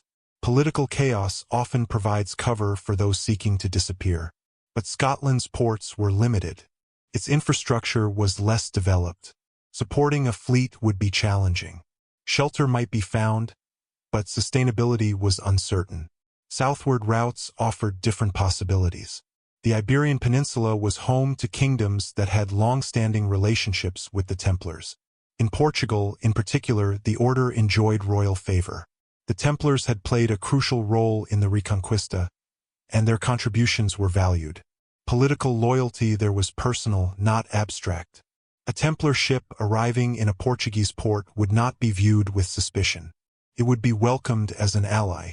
Protection could be extended quietly, without public declarations. Spain, too, offered potential refuge, though its internal politics were complex. Some rulers were sympathetic, others cautious. Discretion would be essential. Then there was the Mediterranean. This was the Templars' traditional sphere of operation. Ports in Italy, Cyprus, and the eastern Mediterranean were familiar territory. Yet they were also dangerous. The papacy's influence was strongest there. Surveillance was tighter. Political alliances shifted rapidly. Moving the fleet into the Mediterranean risked immediate entanglement in ecclesiastical and royal disputes. It offered familiarity but little safety. Beyond these known routes lay the Atlantic. To medieval minds, the Atlantic was both a barrier and a mystery. Its coastlines were partially mapped, its currents imperfectly understood. Beyond the familiar trade routes, it represented uncertainty and fear. Yet uncertainty can be an ally. The Templars had ships capable of long voyages. They had navigators experienced in coastal and open sea travel. They understood winds and stars. They had access to knowledge accumulated over generations. Venturing further west than usual would be dangerous, but not impossible. This possibility has captured imaginations for centuries, inspiring theories of transatlantic voyages and hidden settlements. While evidence for such claims remains thin, the idea persists because it aligns with the logic of escape. Go where pursuit is unlikely. However, one must resist the temptation to project modern fantasies onto medieval realities. The most plausible routes are those that balance risk and reward. Places where the Templars had allies, where political conditions allowed discretion, where ships could be absorbed into existing networks. What is striking is that no single route offers a complete answer. This suggests that the fleet may not have remained unified. Splitting the ships would reduce visibility. Different destinations could serve different purposes. Some vessels might carry people, others cargo. Some could be sacrificial, drawing attention away from others. Such fragmentation would complicate tracking and increase chances of survival. This approach fits the Templars' operational style. They favored redundancy and decentralization. They did not rely on single points of failure. From an investigative standpoint, this is deeply frustrating. It means there is no singular destination to discover, no hidden harbor waiting to be found. Instead, there is a scattering of possibilities, each plausible, none definitive. This scattering itself may be the answer. By dispersing, the Templars ensured that no single catastrophe could erase everything. They traded coherence for resilience. In doing so, they mirrored the structure of their order: many commanderies, one mission. The routes into darkness, then, are not just geographic. They are conceptual. They represent a willingness to abandon visibility in favor of endurance, to accept fragmentation as the price of survival. For those aboard the ships, these routes were not romantic adventures. They were acts of relinquishment. Each mile sailed increased distance from familiar shores, from certainty, from the identity they had known. And yet they sailed, not because they knew where they were going, but because staying was no longer an option. This willingness to move into uncertainty challenges modern expectations of planning. We assume that action requires a clear goal. The Templars acted with something different: clarity of purpose without clarity of destination. Their purpose was to preserve what they could. The destination was secondary. This distinction matters. It reframes the mystery not as a puzzle with a hidden answer, but as a series of choices made under pressure. Choices that prioritized survival over recognition, continuity over closure. The fleet's routes into darkness were shaped by wind, politics, and human judgment. They were influenced by fear and hope in equal measure. And in the end, those routes led not to a single place but to disappearance itself. The Templars did not vanish because they reached some secret shore. They vanished because they chose paths that did not lead back into the light of history. In doing so, they ensured that their final movement would be remembered not as a destination, but as a question. One that still drifts, unresolved, across the waters they once crossed in silence. Among all the possible destinations whispered about in the aftermath of the Templars' fall, one stands apart not because it is fantastical, but because it is quietly documented. While flames rose in France and confessions were wrung from broken bodies, something very different was happening to the West. In Portugal, the story did not end with extinction. Transformed. The Kingdom of Portugal had long been a Templar stronghold. From the earliest days of the Reconquista, the order had been invited in not as outsiders, but as partners. They built castles, defended borders, and helped carve Christian territory out of contested land. Their loyalty had been proven in blood, and Portuguese kings remembered this. When news of the arrests reached Portugal, the response was cautious, not eager. King Dinis did not rush to imprison the Templars. He did not seize their properties in a frenzy of accusation. Instead, he delayed. He observed. He negotiated. This hesitation was not born of defiance toward the papacy, but of pragmatism. Portugal was a young kingdom still defining itself. It needed experienced administrators, soldiers, and financiers. The Templars provided all three. To destroy them outright would weaken the realm. At the same time, open defiance of papal authority was dangerous. King Dinis understood the need for compromise. The solution he arrived at was elegant. Rather than allowing the Templars to be condemned and dissolved completely, he petitioned the Pope to permit the creation of a new order. One that would inherit the properties, personnel, and mission of the Templars, but without the name that had become politically toxic. In 1319, this new order was officially recognized. The Order of Christ. On paper, it was something new. In reality, it was a continuation. Templar castles became properties of the Order of Christ. Templar knights became brothers of the new order. The structures remained. The routines continued. The only thing that changed was the emblem. This transformation was not subtle. It was legal, deliberate, and sanctioned. What makes it extraordinary is how seamlessly it occurred. There was no violent purge in Portugal. No mass imprisonment. No theatrical trials. Instead, there was absorption, integration, survival. For those who believe the Templars vanished completely, Portugal poses a problem. It demonstrates that, under the right political conditions, the order did not have to disappear, could adapt. This adaptation gives new context to the vanished fleet. If ships reached Portuguese shores, they would not have found hostility. They would have found protection. Their arrival could be explained as routine movement between allied ports. Their crews could be absorbed quietly. Their cargo could be redistributed or secured. Portugal's Atlantic orientation made it especially suited to this role. Its ports faced outward, toward open water rather than inward toward European politics. The sea was not a boundary. It was an opportunity. In this environment, maritime knowledge mattered immensely. The Order of Christ would later play a central role in the Age of Discovery. Its members sponsored voyages along the African coast. They financed exploration. They cultivated navigational expertise that would change the world. This raises a provocative question. Did some of this knowledge originate earlier within the Templar network? There is no definitive proof, but the continuity of personnel and infrastructure suggests the possibility. Skills do not vanish simply because an emblem changes. Experience is carried by people, not symbols. If Templar sailors, navigators, and administrators were absorbed into the Order of Christ, then something of the Templars lived on, not as legend but as practice. This does not require conspiracy. It requires recognition of institutional continuity. The Portuguese example shows that survival did not have to be hidden or mystical. It could be bureaucratic, legal, quiet, and that quiet survival may be more unsettling than any secret refuge. It suggests that the Templars' disappearance was not uniform. In some places, they were erased violently. In others, they were preserved through transformation. This unevenness reflects the fragmented nature of medieval power. France had the will and means to destroy the order. Portugal did not share that will and found a way around the means.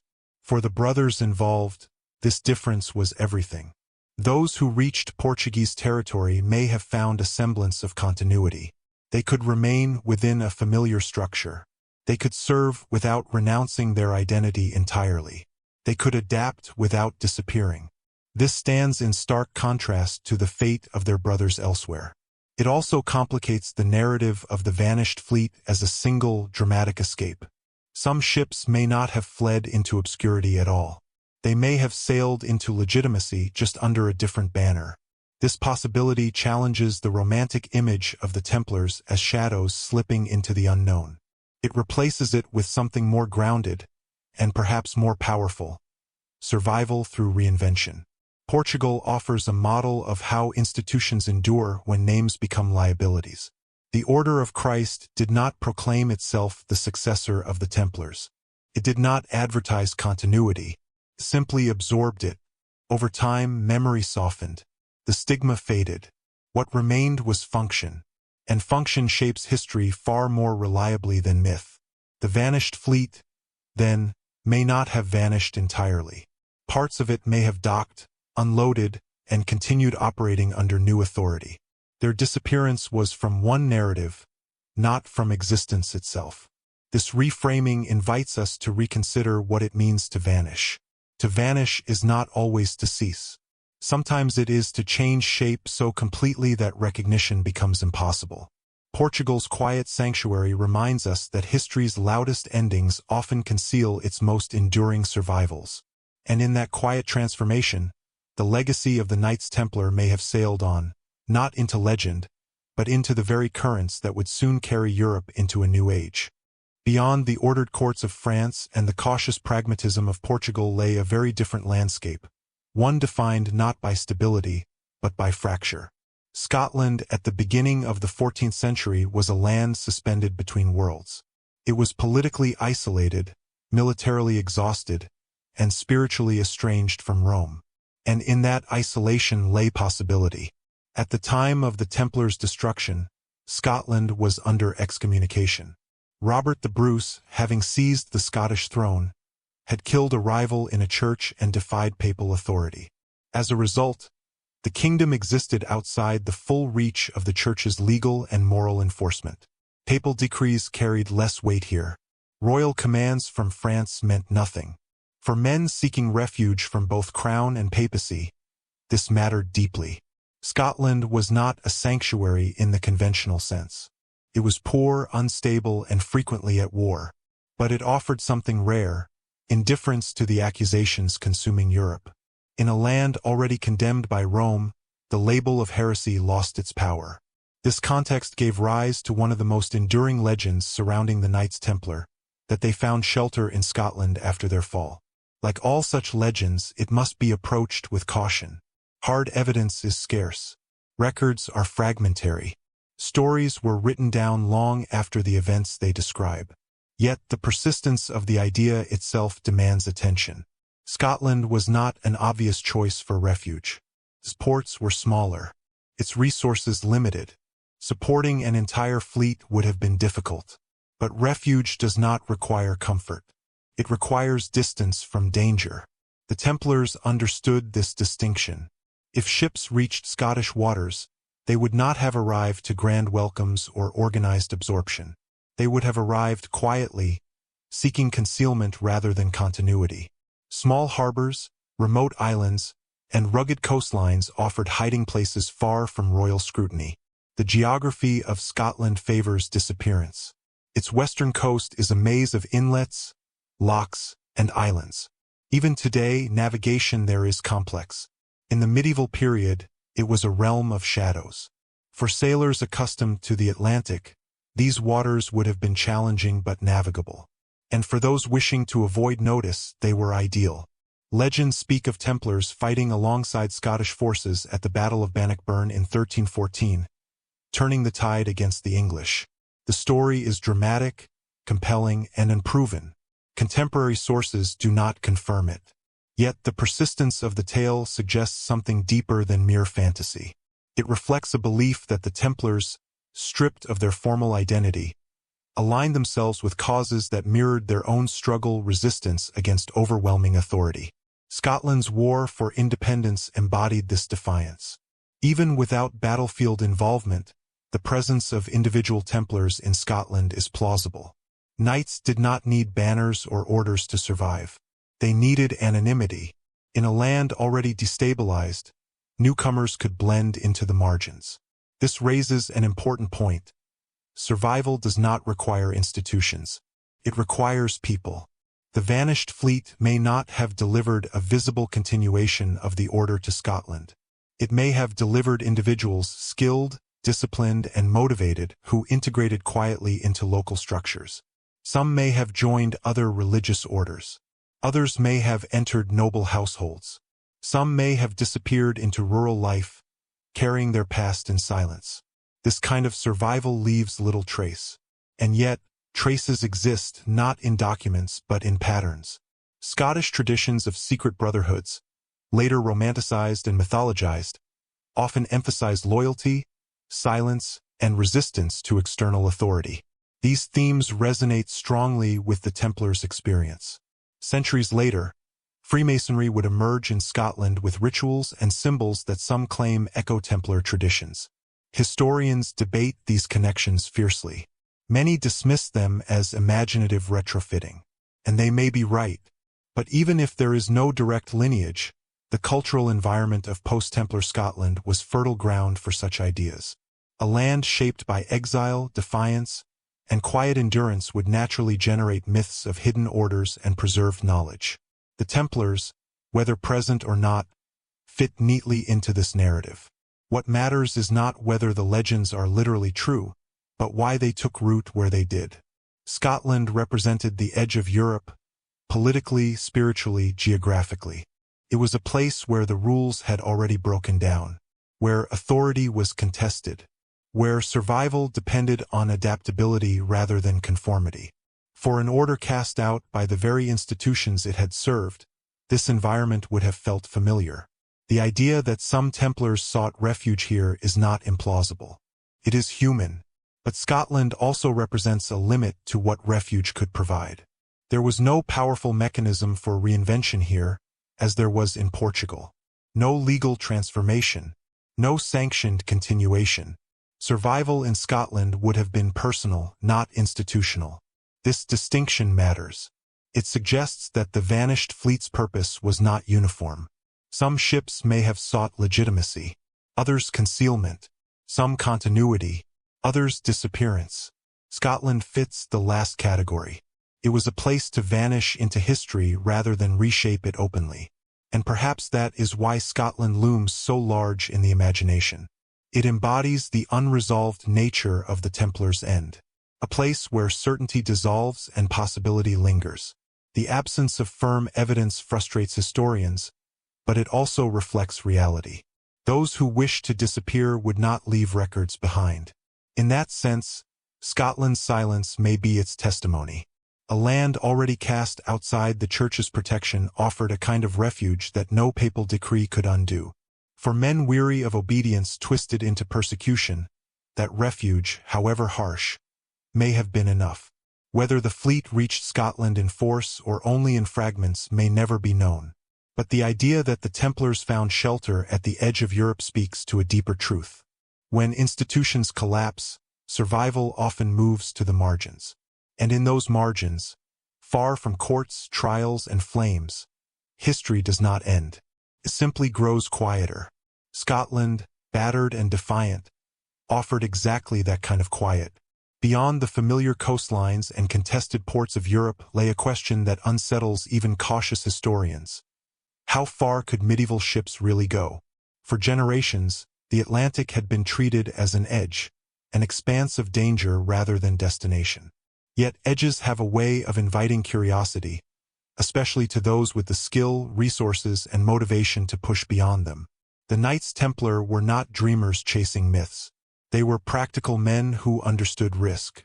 But they were also inheritors of knowledge accumulated over centuries. knowledge that did not always align with later assumptions about medieval limitations.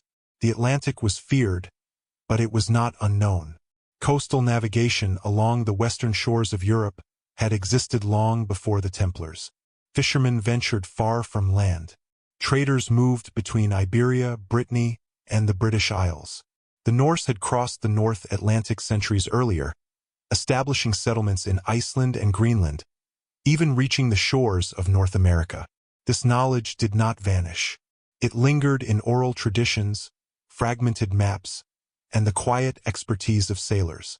The Templars operated within this maritime world. Their ships were not crude.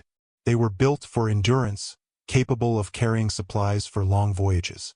Their navigators relied on stars, currents, winds, and experience passed from one generation to the next.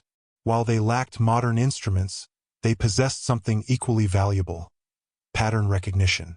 They knew the sea as a system. This raises a difficult question. If survival demanded distance, how far was far enough? For those fleeing royal and papal authority, crossing beyond familiar routes offered a powerful form of protection. Pursuit weakened with distance. Records thinned. Political reach faded.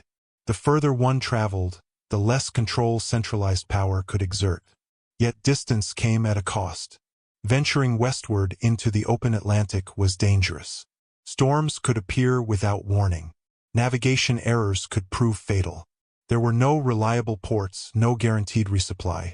To attempt such a journey required either desperation or conviction. The vanished fleet invites speculation precisely because it sits at this intersection. Some argue that the idea of transatlantic travel by the Templars is implausible, bordering on fantasy. They point to the lack of direct evidence, the absence of artifacts, the silence of records. These are valid objections. Extraordinary claims demand extraordinary proof. But the absence of proof is not proof of absence. The more cautious interpretation is not that the Templars crossed the Atlantic to found hidden civilizations, but that they understood the Atlantic as a space of strategic ambiguity, a place where ships could vanish from record without necessarily reaching a specific destination. The open ocean itself could be the hiding place. Ships could sail westward far enough to evade pursuit, then alter course under cover of distance and uncertainty. Even a few weeks at sea would place them beyond the effective reach of medieval authorities. This tactic does not require reaching another continent. It requires only the willingness to use the Atlantic as a buffer. Such a maneuver would be risky, but not irrational. Medieval sailors often ventured farther than official maps acknowledged. Knowledge of currents like the Canary Current and prevailing winds existed in practice if not in theory. Iberian sailors, in particular, understood how winds could carry ships outward and back again. This knowledge would later underpin the voyages of exploration. It did not appear suddenly in the 15th century. It evolved from earlier experience. If the Templars had access to this evolving knowledge, and there is reason to believe they did, then the Atlantic was not an absolute barrier. It was an option. This possibility unsettles modern narratives because it blurs the line between known history and imagined limits. We tend to underestimate medieval capability because much of it was undocumented. Sailors did not write treatises. They passed knowledge through practice. When institutions collapsed, that knowledge became harder to trace. The disappearance of the fleet may have taken this knowledge with it. There is also a psychological dimension to consider. The Atlantic represented more than geography. It symbolized removal from the known world. To sail into it was to step outside established structures of authority. No king ruled the horizon. No papal decree reached the waves. For an order cast out by both crown and church, this symbolism mattered. The choice to move toward the Atlantic, whether literally westward or simply into its ambiguity, can be seen as a rejection of imposed boundaries. It was a refusal to be contained by the narratives constructed to destroy them. This does not require belief in hidden continents or secret colonies. It requires recognizing the Atlantic as a space where control weakened and autonomy increased. Some ships may have ventured farther than others. Some may have turned back. Some may never have returned. This variability fits the fragmented nature of the fleet's disappearance. It also explains why no single answer satisfies. If the Templars had established a lasting presence across the Atlantic, evidence might have surfaced. Artifacts endure. Settlements leave traces. The lack of such evidence suggests that if Atlantic voyages occurred, they were limited, exploratory, or temporary. But even temporary voyages could achieve their purpose. They could buy time, confuse pursuers, allow ships to regroup under new identities, enable reintegration into other networks without clear trace. The Atlantic, in this sense, functioned as a veil. This interpretation aligns with the broader pattern of the Templars' final actions. They did not seek spectacle. They sought disappearance. They did not announce survival. They allowed uncertainty to do the work. The more uncertain the route, the harder it becomes to reconstruct. And reconstruction is what power relies upon. By embracing routes that resisted documentation, the Templars denied their enemies closure. They left behind questions rather than answers.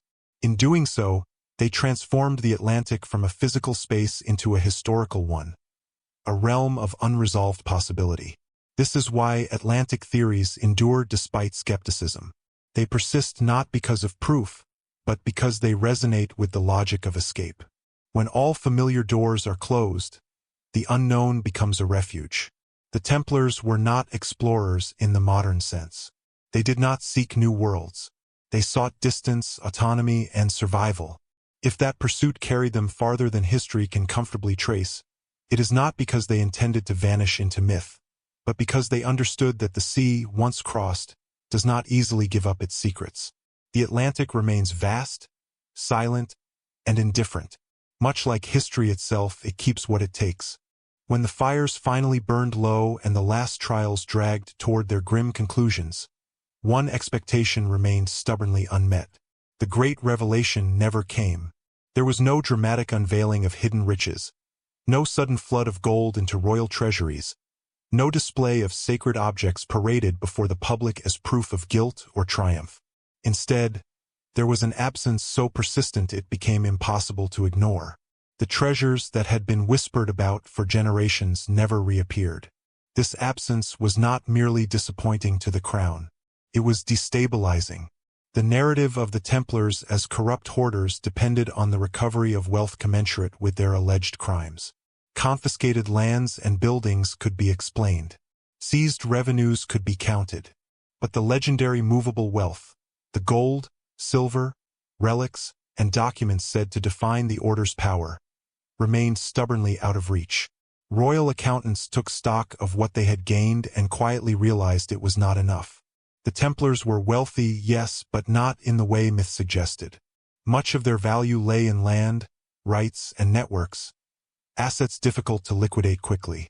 The sudden windfall Philip IV had hoped for failed to materialize. Debts remained. Financial pressures persisted.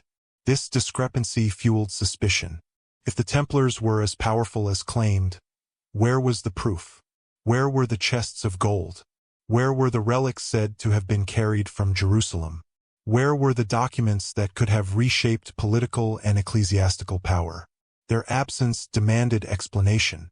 Some argued that the wealth had never existed, that legends had inflated reality. This view has merit. Medieval storytelling often exaggerated. Treasure made for compelling rumor. But this explanation falters when confronted with documented financial operations. The Templars undeniably handled immense sums. Kings borrowed from them. Pilgrims entrusted them with fortunes. Transactions flowed through their houses daily. Money passed through their hands. And money that passes leaves traces. Yet those traces ended abruptly. Records stopped. Accounts closed. Contracts vanished. The paper trail that should have illuminated the order's final days instead dissolved into silence. This silence was not chaotic. It was clean. Such cleanliness is rare in collapse. Institutions that fall suddenly leave debris. Incomplete records. Unfinished transactions. Conflicting claims. The Templars left something different. Closure without explanation. This suggests intention.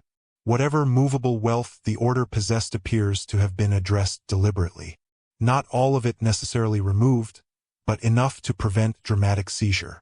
Enough to deny the crown its expected reward.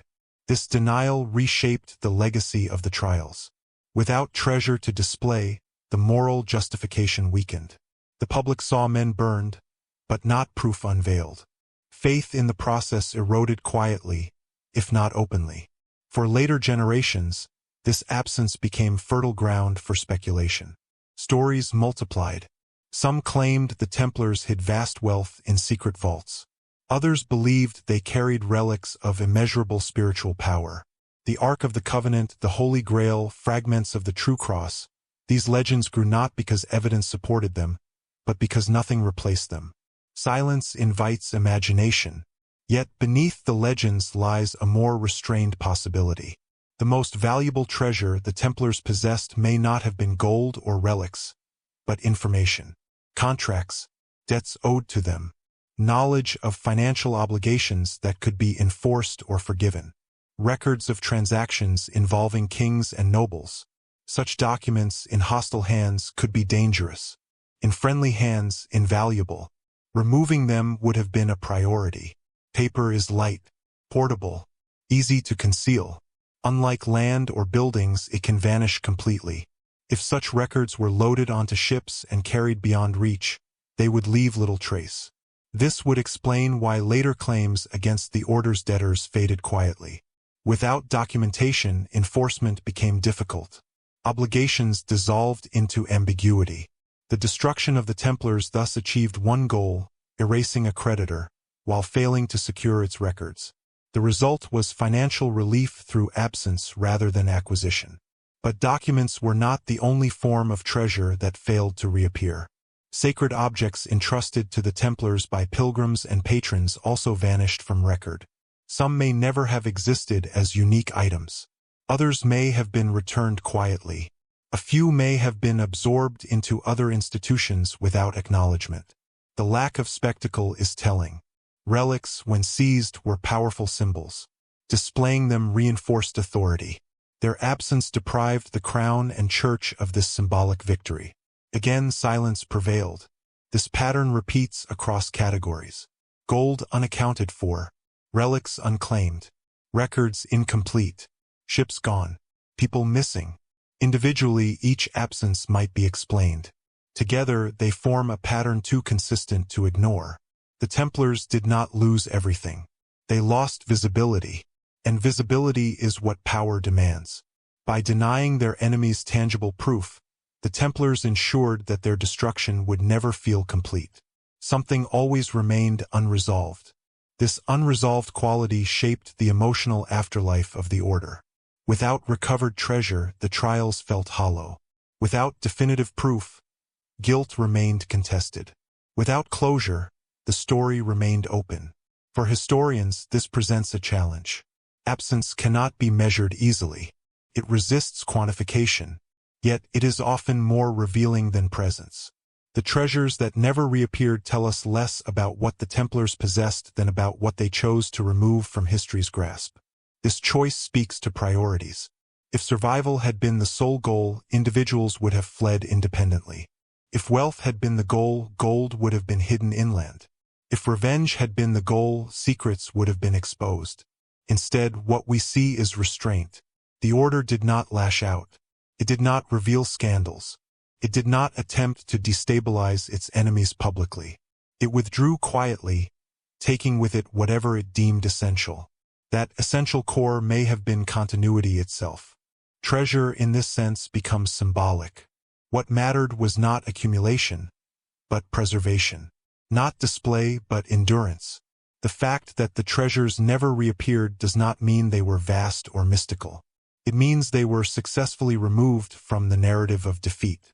In doing so, the Templars achieved something rare.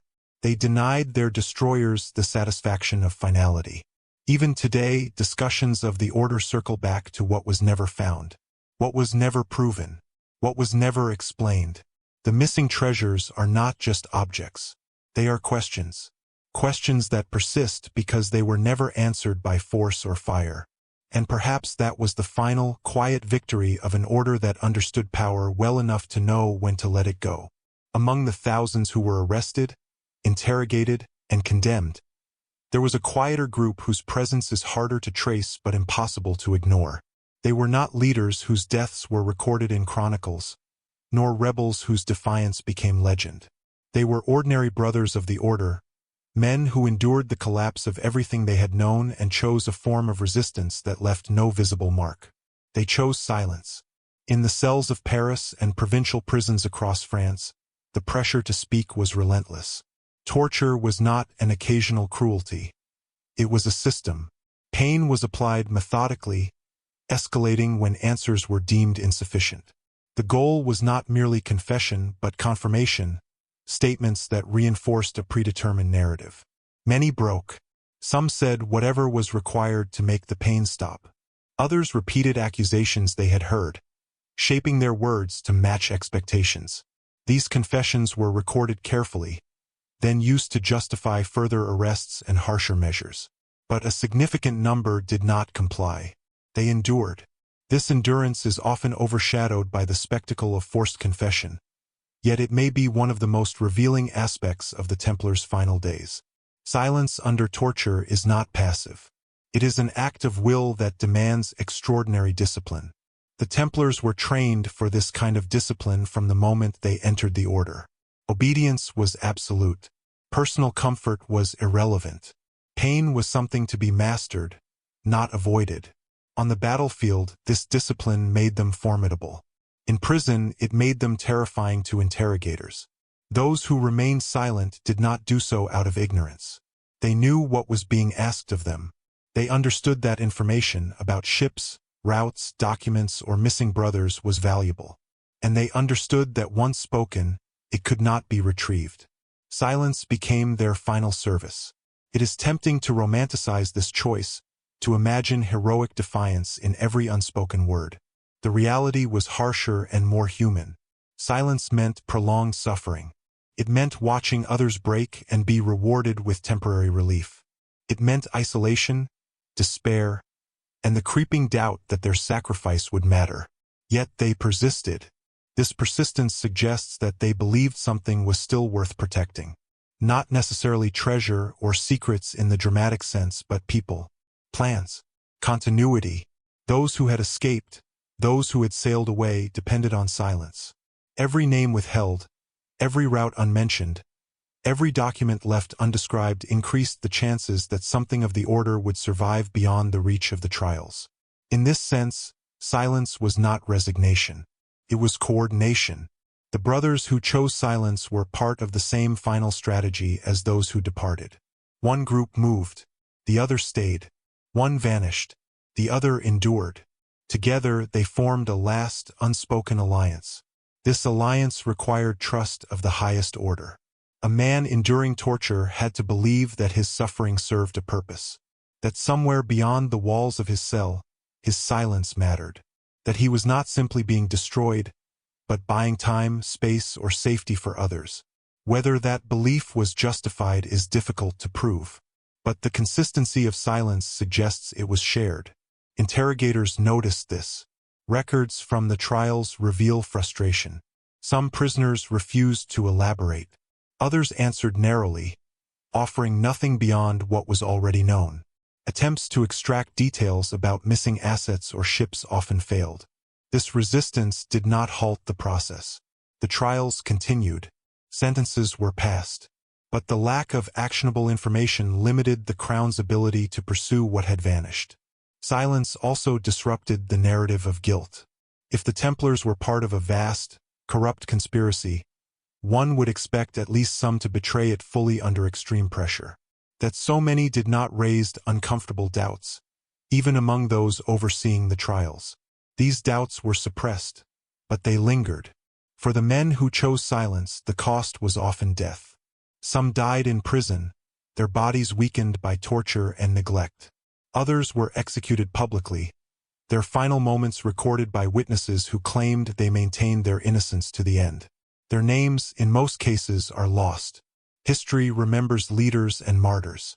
It rarely remembers those who resist quietly.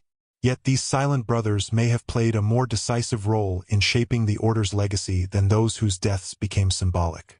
Because silence preserved ambiguity. Without detailed confessions, the trials could not fully explain what had happened. They could condemn but not clarify. They could destroy but not recover. This failure haunted the outcome. The crown achieved legal victory but not narrative control. Too many questions remained unanswered. Too much was missing. The Silent Brothers ensured this. They denied their enemies the satisfaction of total exposure. They prevented the transformation of complex history into a simple morality tale. In doing so, they protected not only people and assets but memory itself. Silence preserved the possibility of alternative interpretations. It allowed later generations to question, to doubt, to investigate. Had the Templars spoken freely, even under duress, the story might have closed more neatly. Instead, it remained open. There is also a spiritual dimension to this silence that should not be overlooked. For men who had taken vows of obedience and humility, silence was not merely tactical. It was devotional. Enduring suffering without complaint echoed Christ's own silence before his accusers. In their minds, silence may have been an act of faith as much as resistance. This belief gave meaning to pain that would otherwise have been unbearable. It also explains why silence persisted even when survival was no longer possible. Some men knew they would die regardless of what they said. Yet they remained silent. This choice cannot be explained by self-interest alone. It speaks to identity. The Templars understood themselves as guardians. That identity did not vanish with their chains. Even in defeat, they acted in accordance with it. Guardians do not always defend with weapons. Sometimes they defend by refusing to yield. The silence of these brothers forms the dark mirror of the vanished fleet. One moved beyond reach. The other remained immovable. Together, they ensured that the order's end would be incomplete. Not because it survived intact, but because it resisted being fully known. This resistance frustrates historians, but it also demands respect. It reminds us that history is shaped not only by what is said and done, but by what is withheld. By choices made under pressure that leave no record, no monument, no clear reward. The brothers who chose silence did not escape into legend. They vanished into obscurity. Yet their silence echoes still, in every unanswered question, every missing detail, every gap that refuses to close. In a story defined by disappearance, silence may have been the most enduring act of all. When the last fires burned down and the legal existence of the Knights Templar was formally erased, something unexpected happened. The story did not end. Instead, it began to multiply. Across Europe, long after the order had supposedly vanished, its name continued to surface. Not in official records, but in symbols, rituals, rumors, and quiet continuities that resisted clear explanation.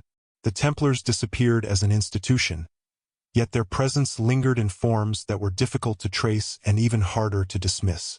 This persistence troubled both historians and authorities.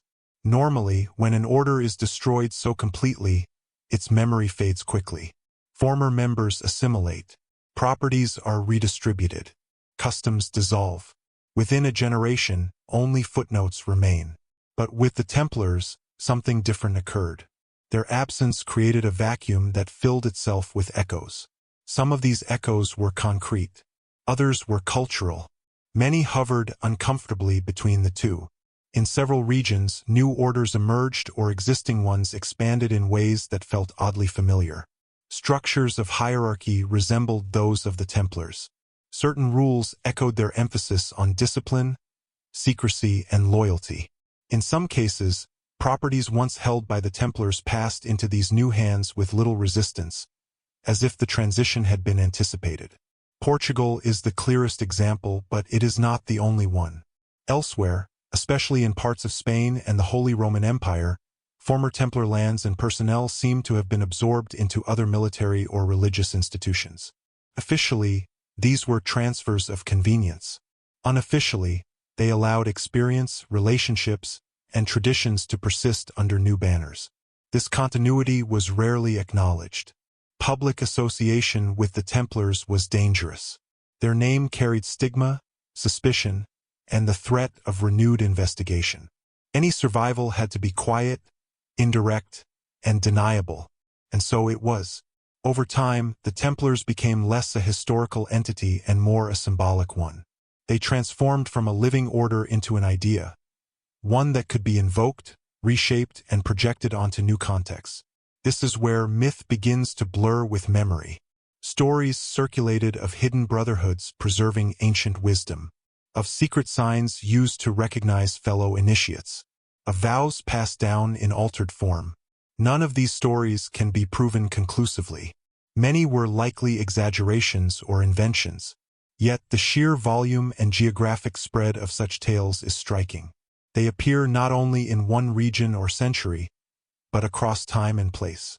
From Scotland to Germany, from France to Italy, the image of the Templars as secret survivors took root. This suggests a deeper cause. The Templars embodied a tension that medieval society struggled to resolve.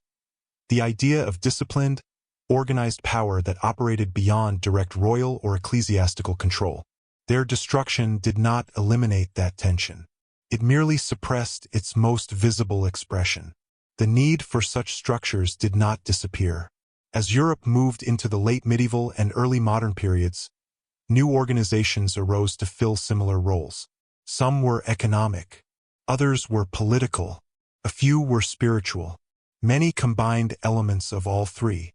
These organizations often emphasized secrecy, not because they necessarily had something to hide, but because secrecy provided protection, created internal cohesion. It shielded members from external interference. The Templars, retroactively, became the archetype for this model. They were remembered not just as knights, but as guardians of something hidden. Whether that something was wealth, knowledge, or autonomy depended on who was telling the story. In this way, the Templars' legacy became malleable. Different groups projected their own values onto the image of the fallen order. Reformers saw them as victims of tyranny. Monarchists saw them as a warning against unchecked power. Mystics saw them as keepers of sacred truths. Skeptics saw them as an example of how myth grows from silence. All were partly right. One of the most persistent echoes appears in later fraternal organizations, especially those that emphasize moral discipline, symbolic rituals, and mutual recognition. Freemasonry is often cited in this context, though the connection is fiercely debated. There is no clear evidence that Freemasonry descends directly from the Templars. The timelines are problematic. The documents do not align cleanly. Many supposed links were created centuries after the fact. And yet, the fascination persists. Why? Because Freemasonry, like the Templars, operates through symbolism rather than public authority. It values secrecy not as concealment of wrongdoing, but as a framework for shared identity. It emphasizes moral conduct, mutual aid, and internal discipline. These similarities do not prove lineage, but they do suggest influence, cultural rather than organizational. The Templars left behind a template. That template could be adopted, adapted, and reimagined by later groups facing similar challenges. How to maintain autonomy, loyalty, and continuity in a world suspicious of independent power. Myth, in this sense, is not falsehood. It is memory transformed. The myths surrounding the Templars reflect unresolved questions. They speak to the discomfort left by an institution destroyed without clear justification or closure. They express a collective intuition that something ended too neatly on paper and too messily in reality. Legends of hidden treasure, secret knowledge, and survival persist because they fill the gaps left by silence. And silence, as history shows, is fertile ground. Even official efforts to suppress the Templars' memory were incomplete. Their name remained known. Their symbols were not entirely erased. Churches they built still stood. Roads they protected remained in use. Financial practices they pioneered evolved into modern banking. In subtle ways, their influence endured. This endurance complicates the narrative of disappearance. The order may have vanished physically, but conceptually it survived. It survived as a cautionary tale, a source of inspiration, and a mirror for later anxieties about power, faith, and secrecy. Every generation reshaped the Templars to suit its fears and hopes. During periods of political repression, They were remembered as martyrs. During times of religious conflict, as heretics or saints depending on perspective. In eras fascinated by the occult, they became guardians of hidden truths.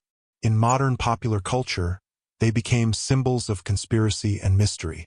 Each version says more about the storyteller than about the medieval order itself. Yet beneath all these layers, a consistent core remains.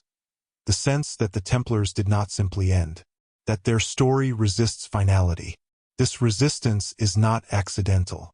It was built into their disappearance. By leaving behind unanswered questions, missing records, and ambiguous transitions, the Templars ensured that their legacy could not be neatly contained. They denied history the satisfaction of resolution.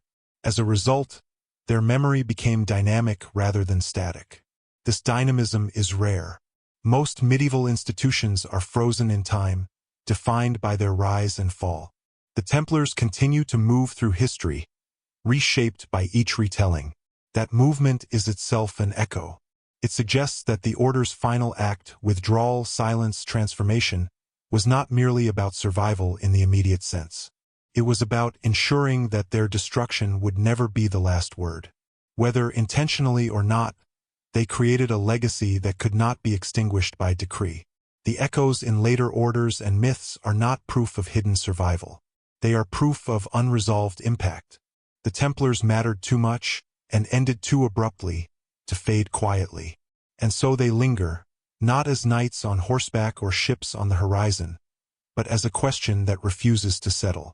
A question about power and faith, about obedience and autonomy, about what happens when an institution understands its own vulnerability and chooses to disappear on its own terms. That question, once asked, does not easily let go. And perhaps that is the truest inheritance the Templars left behind. By the time the smoke cleared from the prisons, courts, and public squares where the Templars had been tried and executed, the story of their demise had been written, sealed, and distributed across Europe. Officially, the order was gone. Its leaders were dead, its properties confiscated, its influence curtailed.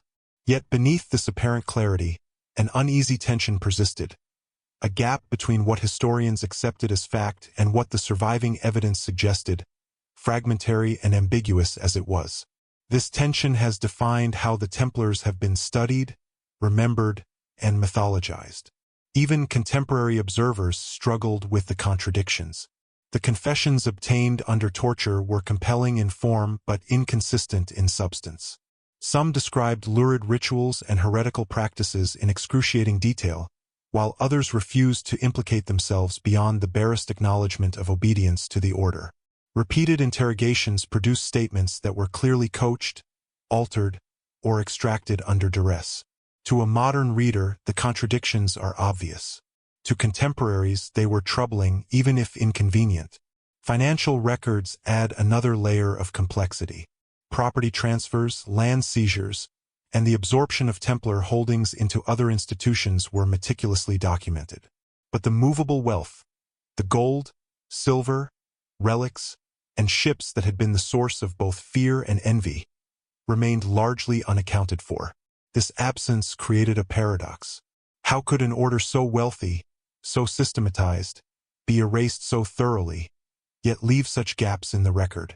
The silence of the record keepers speaks volumes. Medieval bureaucracy, while flawed, was thorough. When a king seized property, it was noted. When contracts were broken or payments defaulted, accounts reflected it. The sudden absence of certain types of evidence, especially regarding the fleet, treasure, and financial networks, suggests deliberate removal rather than mere neglect. The Templars, even in defeat, exercised control over what history could immediately see. This gap between expectation and reality has shaped scholarly interpretations for centuries. Historians tend to approach the Templars through two lenses: what can be verified through documentation, and what must be inferred from absence, rumor, and implication. The former offers clarity. The latter offers tantalizing questions.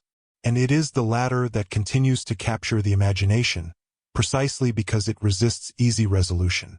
Modern scholarship has emphasized caution. Many sensational claims about hidden treasures, transatlantic voyages, or secret knowledge must be treated skeptically. Primary sources rarely support such narratives directly.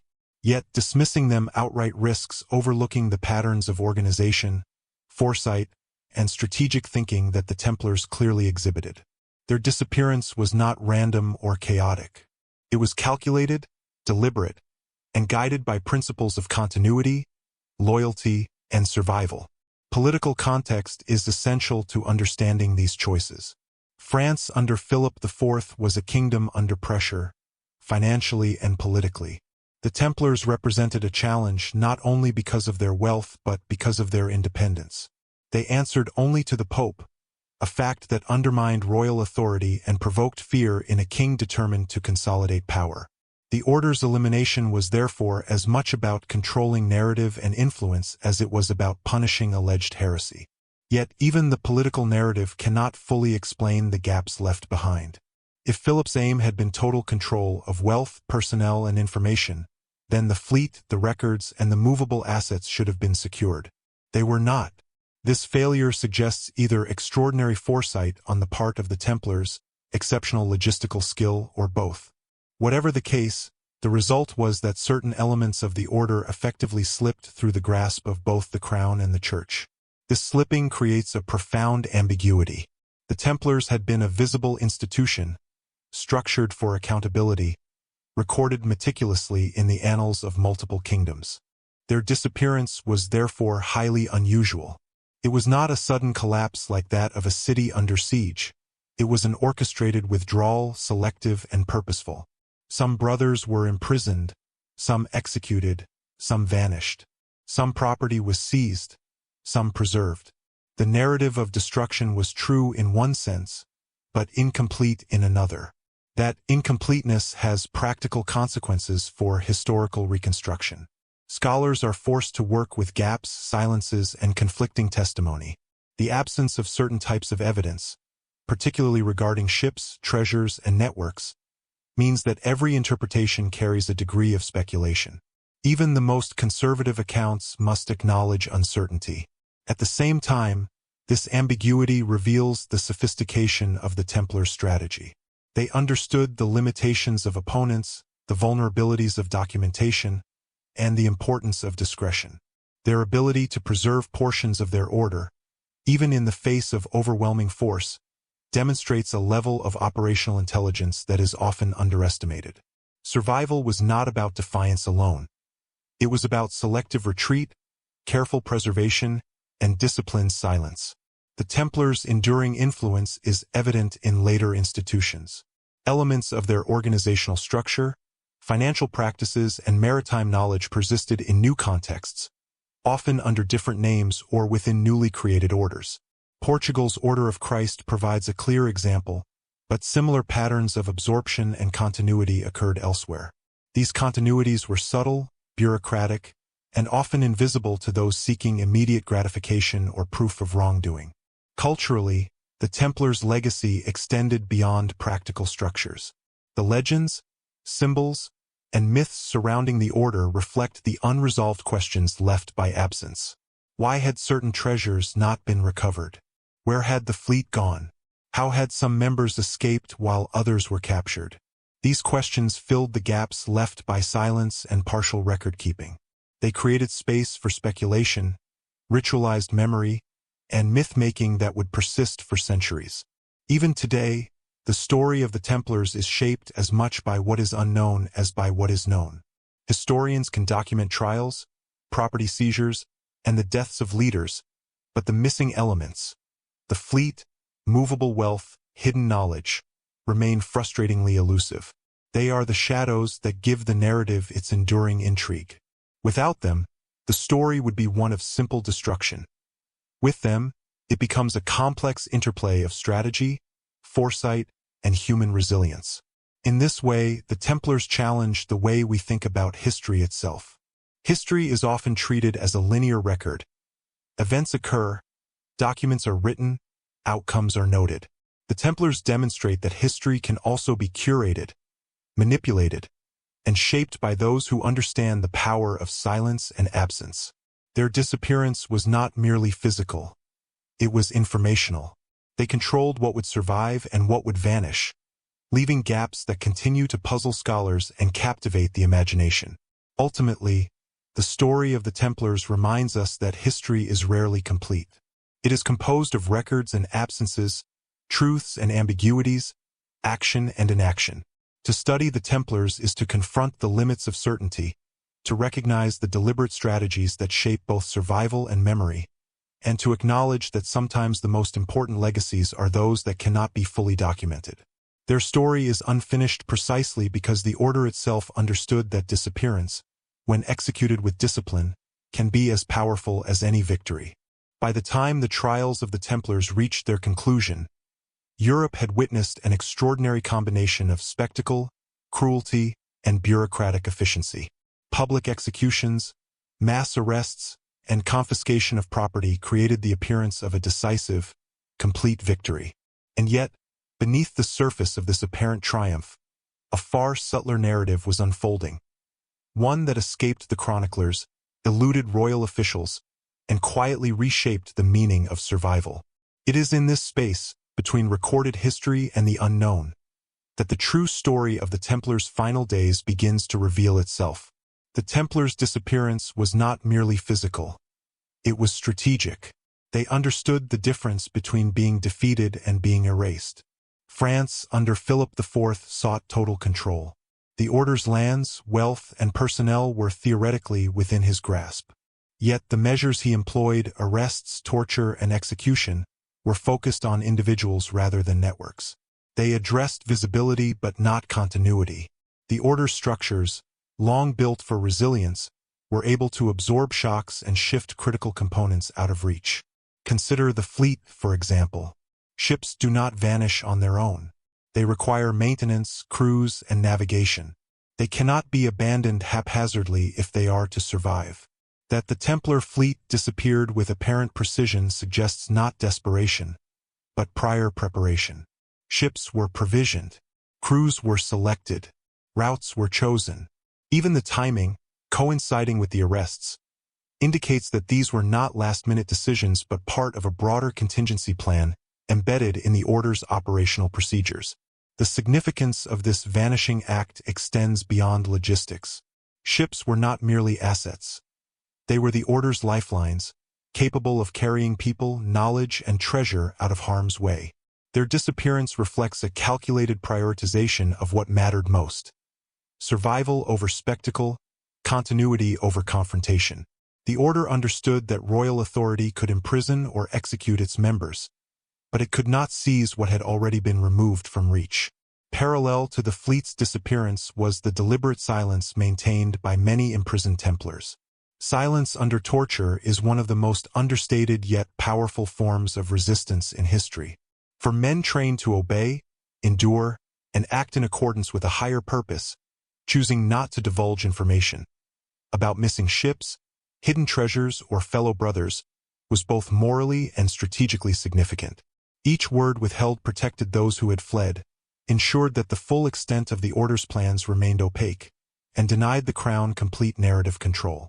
This dual approach, mobility and silence, reveals a sophisticated understanding of the limitations of power. Philip IV could arrest, interrogate, and execute. He could seize buildings and lands. He could manipulate public perception through charges of heresy. But he could not fully control what the Templars had removed from his grasp, nor could he compel them to testify freely once they had chosen discretion over cooperation. In effect, the order's final actions created zones beyond authority: physical, informational, and conceptual. From a historical perspective, this introduces a tension that has fascinated scholars for centuries. The visible destruction of the order was total. Leaders were executed. Property was seized. Public trials affirmed guilt. Yet gaps in the record, missing ships, unaccounted for wealth, and silent prisoners, suggest that the narrative of annihilation was incomplete. This duality complicates simple interpretations of the Templars' fall. It challenges the idea that power is equivalent to control. It demonstrates that foresight, discipline, and secrecy can subvert even the most comprehensive campaigns of authority. The implications extend beyond the immediate context of France. The Templars' ability to preserve parts of their order in the wake of destruction shaped how the concept of institutional survival would be understood in subsequent centuries. Portugal, for instance, transformed the remnants of the Templars into the Order of Christ, preserving not only property but personnel, knowledge, and operational capacity. Scotland and other regions, according to legend and circumstantial evidence, offered sanctuary to individual brothers, creating networks of continuity that eluded centralized power. In each case, survival was achieved not through confrontation, but through adaptation, discretion, and strategic withdrawal. Moreover, the Templars' final choices reveal the interplay between visibility and perception. The Crown emphasized spectacle, public executions, coerced confessions, and confiscation of wealth. These measures were meant to demonstrate absolute control. Yet the Templars understood that control is more than what is seen. By moving critical assets and withholding knowledge, they ensured that a significant part of their reality remained invisible. Visibility became a trap for the powerful, while invisibility became a form of resistance for the disciplined. This dynamic underscores a broader principle. Institutions built with redundancy, compartmentalization, and long-term planning can endure in forms that evade immediate recognition. The Templars' network of commanderies, navigational expertise, and financial administration was resilient not because it was infallible, but because it was distributed and adaptable. When confronted with unprecedented threats, these structures allowed select elements to survive, ensuring that the order's operational and cultural legacy persisted even as its legal and public existence was erased. The psychological dimension of this survival is equally compelling. The Templars faced the collapse of their world, the destruction of their leadership, the dissolution of their legal authority, the public denunciation of their faith and practice. Yet within this collapse they exercised choice. The decision to protect assets, preserve knowledge, and maintain silence was an assertion of agency in the face of overwhelming force. As the Templars disappeared from view, both literally and politically, an unexpected transformation began to take shape, not in the form of armies or fleets, but in the stories, rumors, and legends that would follow them for centuries. What remained after the trials and executions was a vacuum filled with speculation, uncertainty, and fascination. The order, destroyed in the eyes of law and crown, persisted in the imagination of Europe, and in subtle ways, its influence endured through networks and structures that had outlasted the public spectacle of collapse. The first and most immediate effect of the Templars' vanishing was the creation of a narrative gap. Medieval chroniclers were tasked with recording events, yet they often had to reconcile the apparent totality of the order's destruction with the inconvenient realities that some brothers had escaped, that the fleet had disappeared, and that assets could not be fully accounted for. These gaps were filled with speculation, some rooted in observation, others in fear, envy, or the moral imagination of the chroniclers themselves. Stories of secret treasures, hidden ships, and clandestine missions began to circulate almost immediately, blending fact and conjecture in ways that were difficult to disentangle. This blending of fact and fiction created an early mythology around the Templars, one that allowed them to exist in memory even as they ceased to exist in formal institutions. Legends of buried treasure, secret knowledge, and surviving knights captivated the public imagination because they were consistent with what people already knew. The Templars were extraordinarily wealthy, highly organized, and unusually disciplined. The absence of evidence in some areas only reinforced these suspicions, because, in the human mind, nothingness can suggest intentional concealment. At the same time, these early legends were underpinned by observable reality. The order had indeed been a financial powerhouse, a naval authority, and an administrative network spanning Europe and the Holy Land. Even after arrests and executions, the operational mechanisms of the order, the way it moved money, managed property, and navigated political landscapes, had not vanished overnight. Elements persisted quietly through surviving personnel, through ships that had sailed away, and through properties that were eventually absorbed into other institutions, particularly in regions where royal or ecclesiastical pressure was weaker, such as Portugal. These continuities, though subtle, lent credibility to stories of survival and hidden activity. In parallel with the myth-making, the Templars' disappearance influenced political and social structures across Europe. Their absence created vacuums in local administration, financial networks, and military capability. In some regions, their former roles were assumed by other orders or secular authorities. In others, continuity was maintained under different names, as with the Order of Christ in Portugal. These shifts demonstrated that the Templars had been more than a military or religious organization. They had been a central node in networks that connected kingdoms, commercial centers, and religious institutions. Removing the order did not erase those connections. It forced them to adapt, shift, and sometimes survive under new management. One of the most fascinating outcomes of this period was the way the Templars' myth evolved into a symbol of hidden knowledge and secret power. Because they had operated extensively in finance, navigation, and diplomacy, their practices were often obscure to outsiders. When the order vanished, the very secrecy that had facilitated its success became the foundation for later legends. Stories of cryptic rituals, coded messages, and clandestine strategies filled in for the absence of concrete evidence, creating a perception that the Templars had preserved hidden wisdom that others could not access. These narratives contributed to the order's enduring cultural resonance, influencing everything from folklore to literature, and later to speculative history. This cultural resonance was amplified by the uneven nature of their disappearance. While some members were executed or imprisoned, others escaped or went underground. This unevenness created further gaps in the historical record, which fueled speculation. People asked, where had the fleet gone? What had happened to the unaccounted for wealth? Who had survived? And what knowledge had they carried with them?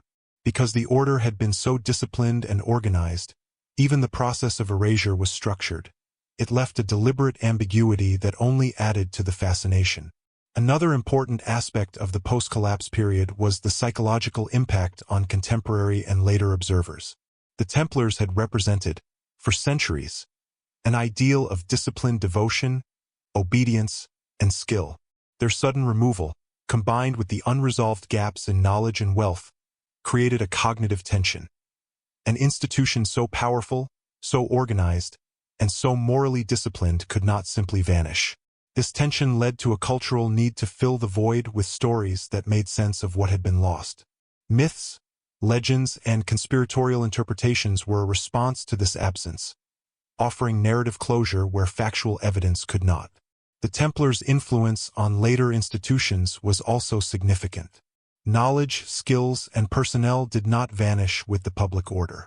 In some regions, these elements were integrated into successor organizations that inherited both property and expertise. In Portugal, for instance, the Order of Christ absorbed former Templar holdings and personnel, effectively preserving the operational capacity of the order under a new identity. Other European regions absorbed Templar assets into secular or ecclesiastical systems, sometimes under different management structures, but often retaining the practical knowledge of logistics, finance, and organization that had made the Templars indispensable. This diffusion of capability ensured that the order's influence persisted even after its public dissolution. The interplay of myth and practical continuity also shaped the intellectual and cultural legacy of the Templars. Their disappearance allowed them to become symbols of hidden power and secret knowledge, inspiring literature, folklore, and later historical speculation. Simultaneously, their organizational methods and operational expertise persisted in practical ways through the institutions that absorbed them, influencing banking, maritime navigation, and administrative practices in subtle but enduring ways. In other words, the Templars survived both materially and conceptually, even as their legal and public existence was extinguished. Finally, the Templars' enduring mystery underscores the complex nature of historical memory. History is often presented as a linear sequence of events, but in practice, it is shaped as much by absence as by presence. The gaps left by the Templars, missing ships, hidden wealth, surviving personnel, created a space in which narratives could evolve, myths could form, and questions could remain unanswered. These absences were not accidental. They were, in many ways, deliberate consequences of the order's final acts of strategy, preservation, and discipline. In sum, the post-collapse period of the Templars illustrates a remarkable interplay between disappearance, survival, and myth-making. While the order was destroyed legally and publicly, its operational capabilities, knowledge, and influence persisted quietly. The gaps and silences left by their removal fueled legends, inspired cultural memory, and ensured that the Templars remained a subject of fascination for centuries. Their story, therefore, is not only one of institutional collapse but also one of enduring presence, simultaneously invisible and pervasive, vanished yet influential, destroyed yet impossible to fully erase. Even as the Templars' public existence was erased, the legend of their disappearance continued to grow, fed by uncertainty, secrecy, and the human desire for meaning. The events of 1307 and the subsequent years created an extraordinary void. Royal authority had asserted itself. The trials were complete, the executions public, the assets redistributed. And yet, for all the effort, certain elements of the order remained beyond reach, leaving historians and contemporaries alike with a sense of incompleteness that has persisted for centuries. One of the most striking aspects of this legacy is the ambiguity surrounding the order's final movements. The fleet that had been integral to the Templars' power, capable of transporting personnel, documents, and wealth across vast distances, vanished in a manner that defied expectation. Ships capable of significant cargo and long voyages did not simply disappear by accident. Their absence suggests deliberate planning and execution, a recognition that visibility was dangerous and that survival required both foresight and operational discipline. The fleet's disappearance became a cornerstone of the mystery surrounding the Templars, symbolizing the limits of authority and the power of organized preparation. The Templars' ability to preserve assets, personnel, and knowledge without attracting attention reflects a profound understanding of both human and institutional behavior. In medieval Europe, centralized authority relied heavily on visibility, documentation, and enforcement. By contrast, the Templars operated networks that were decentralized, flexible, and capable of compartmentalizing sensitive information. This structure allowed them to move resources and people in ways that were highly effective yet invisible to those accustomed to conventional methods of control. In effect, they exploited the gaps and weaknesses inherent in the system that sought to destroy them. The psychological dimensions of this survival are equally compelling. The Templars' final choices involved profound acts of restraint and courage. Those who remained imprisoned or faced execution endured extreme pressure to betray the order or reveal critical information. Their silence, often maintained under the threat of torture or death, functioned as a form of resistance that extended beyond the physical. By withholding knowledge, they protected both those who had escaped and the integrity of the order's operational continuity. Silence became an active tool, a weapon of preservation in the absence of conventional means of defense. This dual strategy, dispersal through the fleet and deliberate silence by those imprisoned, created a complex pattern of survival. It ensured that no single failure could erase the order completely. Ships could carry people, records, or valuable items to friendly ports. Brothers in captivity could maintain secrecy, preventing the crown from reconstructing the full scope of what had been removed. In this way, the Templars managed a form of partial continuity even as their formal existence was terminated. Their strategy demonstrates an advanced understanding of risk management, information security, and operational redundancy, concepts we recognize today but were far ahead of common practice in the medieval period. The cultural and symbolic consequences of these actions are significant. The Templars became more than a defunct order. They became an enduring symbol of hidden power, secret knowledge, and disciplined agency. The very gaps and ambiguities left by their disappearance fueled myths of treasure, mysterious voyages, and surviving knights operating beyond the reach of authority. These narratives were not arbitrary. They grew out of observable behaviors and patterns. People noticed the empty harbors, missing ships, and silent prisoners. In the absence of explanation, imagination filled the void, creating stories that would persist for centuries. Portugal provides a particularly illustrative case. There, the Templars were transformed into the Order of Christ, a legal and institutional successor that preserved many operational and administrative functions of the original order. Properties were retained, personnel absorbed, and maritime expertise redirected toward emerging Portuguese ambitions in exploration. This continuity demonstrates that survival was not limited to legend. It could take concrete, structured forms under favorable political circumstances. Even in other regions, the Order's networks, whether in Scotland, Spain, or other peripheral territories, allowed elements of its structure, knowledge, and influence to persist, sometimes invisibly, sometimes under new guises. The enduring mystery of the Templars is amplified by their relationship with secrecy.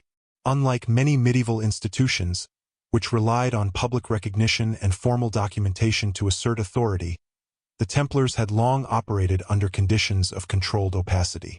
Their financial operations, military movements, and international communications were governed by strict discipline and compartmentalization. These practices, originally intended to ensure efficiency and security, became crucial in their final days, enabling portions of the Order to escape or be preserved even as the broader organization was publicly dismantled. In this sense, the Templars' operational principles extended naturally into the strategies that allowed them to survive, at least partially, beyond annihilation. The psychological and symbolic weight of this survival is profound. Medieval society was structured around visibility, hierarchy, and authority. A vanished fleet, unaccounted wealth, and silent prisoners challenged assumptions about power. Authority could dictate law and punishment, but it could not compel knowledge or presence that had already been removed. In creating zones beyond control, through both physical dispersal and strategic silence, the Templars undermined the notion of absolute power, leaving a legacy that extended well beyond their immediate historical moment. This dynamic also illuminates the human dimension of the Order's final acts. The decisions made by individual brothers, both those who fled and those who remained, were acts of agency under extreme conditions.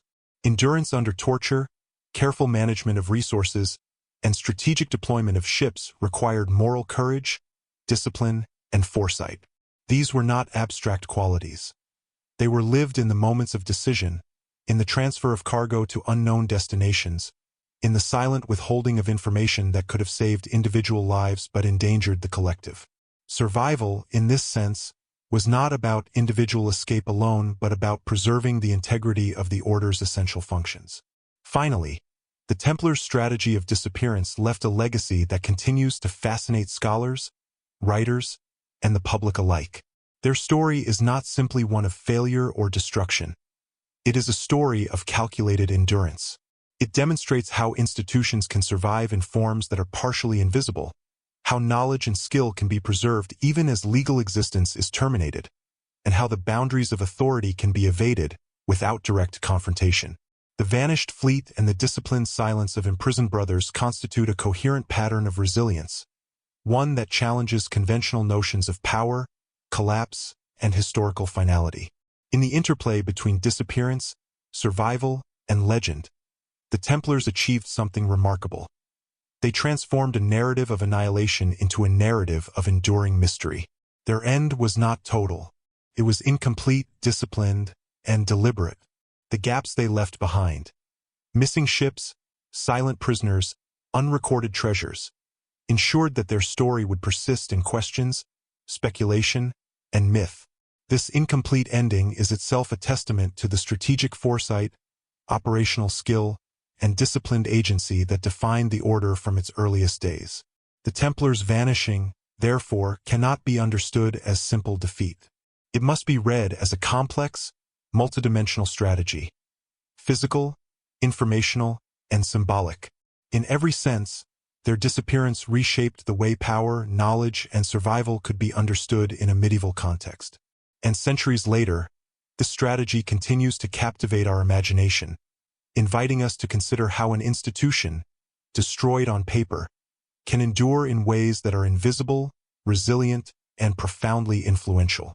Even centuries later, the story of the Knights Templar refuses to conclude neatly. Their sudden eradication in France, combined with the mysterious disappearance of ships, assets, and personnel, has left a historical echo that continues to resonate across time. When the Order was formally dissolved, it might have seemed as though a chapter had ended decisively. Public trials, executions, and confiscations suggested closure, but beneath the surface, the threads of continuity, survival, and mystery persisted in ways that were deliberately obscured, both by the Templars themselves and by the limitations of medieval record-keeping. The vanishing fleet and the strategic dispersal of key personnel ensured that the Order's influence did not end abruptly. Ships that departed French ports were more than mere vessels. They were vehicles of continuity, capable of transporting not only treasure but information, personnel, and critical documents. These ships allowed portions of the Order to survive beyond the reach of royal and papal authority. Their disappearance was neither accidental nor haphazard. It was an act of calculated preservation, reflecting the Templars' sophisticated understanding of logistics, operational planning, and the limits of political power. In doing so, the Order ensured that its demise would not equate to complete erasure. Simultaneously, the disciplined silence of imprisoned Templars played an equally crucial role. Many brothers, subjected to torture and interrogation, maintained steadfast secrecy regarding the location of ships, hidden assets, or surviving personnel. Silence became a weapon of survival, allowing the Order to protect what could not be physically defended. This coordinated inaction demonstrates the depth of discipline instilled by the rule of the Order, a commitment to obedience and collective responsibility that extended even into the face of extreme personal suffering.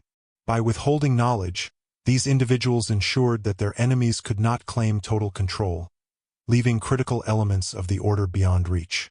The combination of dispersal and silence created a paradoxical situation. On paper, the Order was obliterated.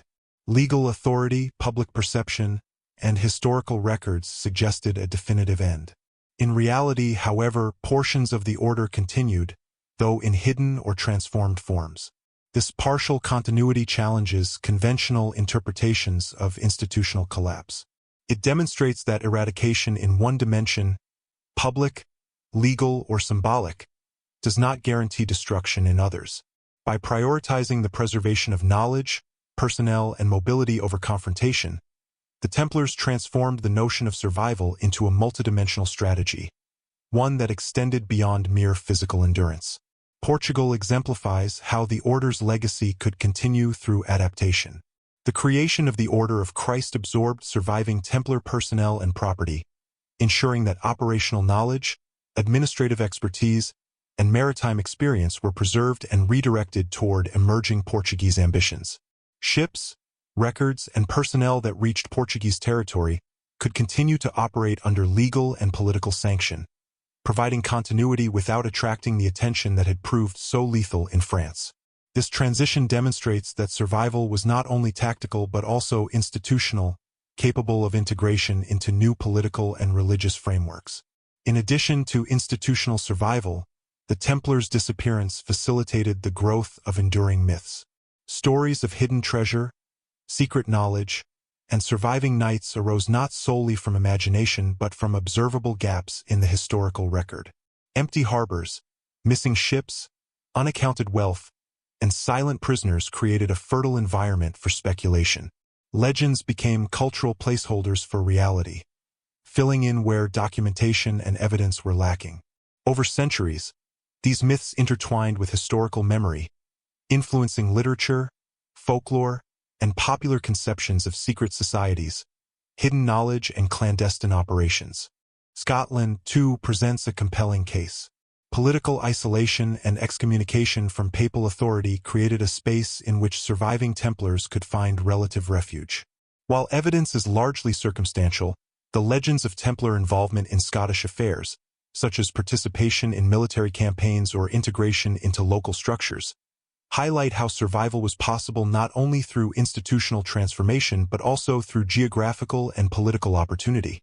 These stories underscore the adaptability of the Order, its ability to operate under varying conditions, and its capacity to exploit the margins of political and ecclesiastical authority. The Templars' enduring influence is also evident in the dissemination of organizational and operational knowledge. Their expertise in finance, navigation, military logistics, and administration did not vanish with the legal dissolution of the Order. In regions where remnants of the Order persisted, either through integration or survival, these skills were absorbed into emerging institutions. Maritime knowledge facilitated early exploration along the African coast, Financial practices informed nascent banking systems. Administrative techniques strengthened emergent monastic and military orders.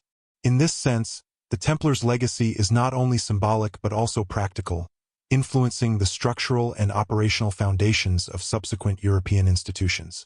Equally significant is the conceptual legacy of the Templars.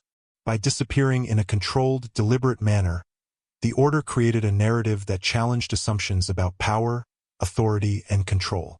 The Crown and the Church could execute individuals, seize property, and erase formal recognition, yet they could not compel knowledge or secure everything the order had moved beyond their reach. This invisible resistance demonstrated that authority is limited not only by force but also by operational sophistication and strategic foresight. The Templars' final actions serve as a case study in resilience, illustrating how well-organized institutions can survive beyond apparent destruction by exploiting the limits of visibility, enforcement, and surveillance. The mythic and symbolic resonance of the Templars is inseparable from their operational strategies. Their controlled disappearance, selective preservation, and strategic silence created an enduring narrative that combines historical reality with legend. This narrative has persisted through centuries, inspiring speculation about secret orders, hidden treasures, and clandestine influence. It is a story that continues to captivate because it exists at the intersection of the visible and invisible, the documented and the conjectured, the destroyed and the preserved. The tension between what is known and what is uncertain ensures that the Templars remain an enduring historical and cultural touchstone. Ultimately, the legacy of the Knights Templar lies in their capacity to survive in multiple dimensions. Physically, some members and assets were relocated or absorbed into new institutions. Informationally, critical knowledge and operational expertise were preserved. Symbolically, the Order's disappearance created a lasting aura of mystery and resilience. Through strategic dispersal, disciplined silence, and the careful preservation of essential elements, the Templars transformed a moment of catastrophic destruction into a multidimensional legacy that transcends conventional historical narratives. Their final act, therefore, was not merely about preservation or escape. It was about control over how the story would be remembered. By removing certain elements from reach, maintaining silence where necessary, and adapting to new political and institutional contexts, the Templars ensured that their influence would extend far beyond the moment of their public destruction. They left gaps that history could not fully close, questions that have persisted for centuries, and a legacy that combines practical survival, institutional continuity, and enduring myth. In this light, the Templars' disappearance can be understood as both an operational strategy and a narrative act. They exercised agency in the face of overwhelming authority, making calculated choices about what to preserve, what to conceal, and what to relinquish. Their story demonstrates that survival is not solely about physical existence or immediate power. It can also be about controlling information, shaping perception, and preserving continuity beyond apparent destruction. Through these final acts, the Knights Templar ensured that they would remain a subject of fascination, inquiry, and speculation for generations, leaving behind a legacy that is simultaneously tangible, conceptual, and mythical, a testament to the enduring power of strategic foresight and disciplined execution.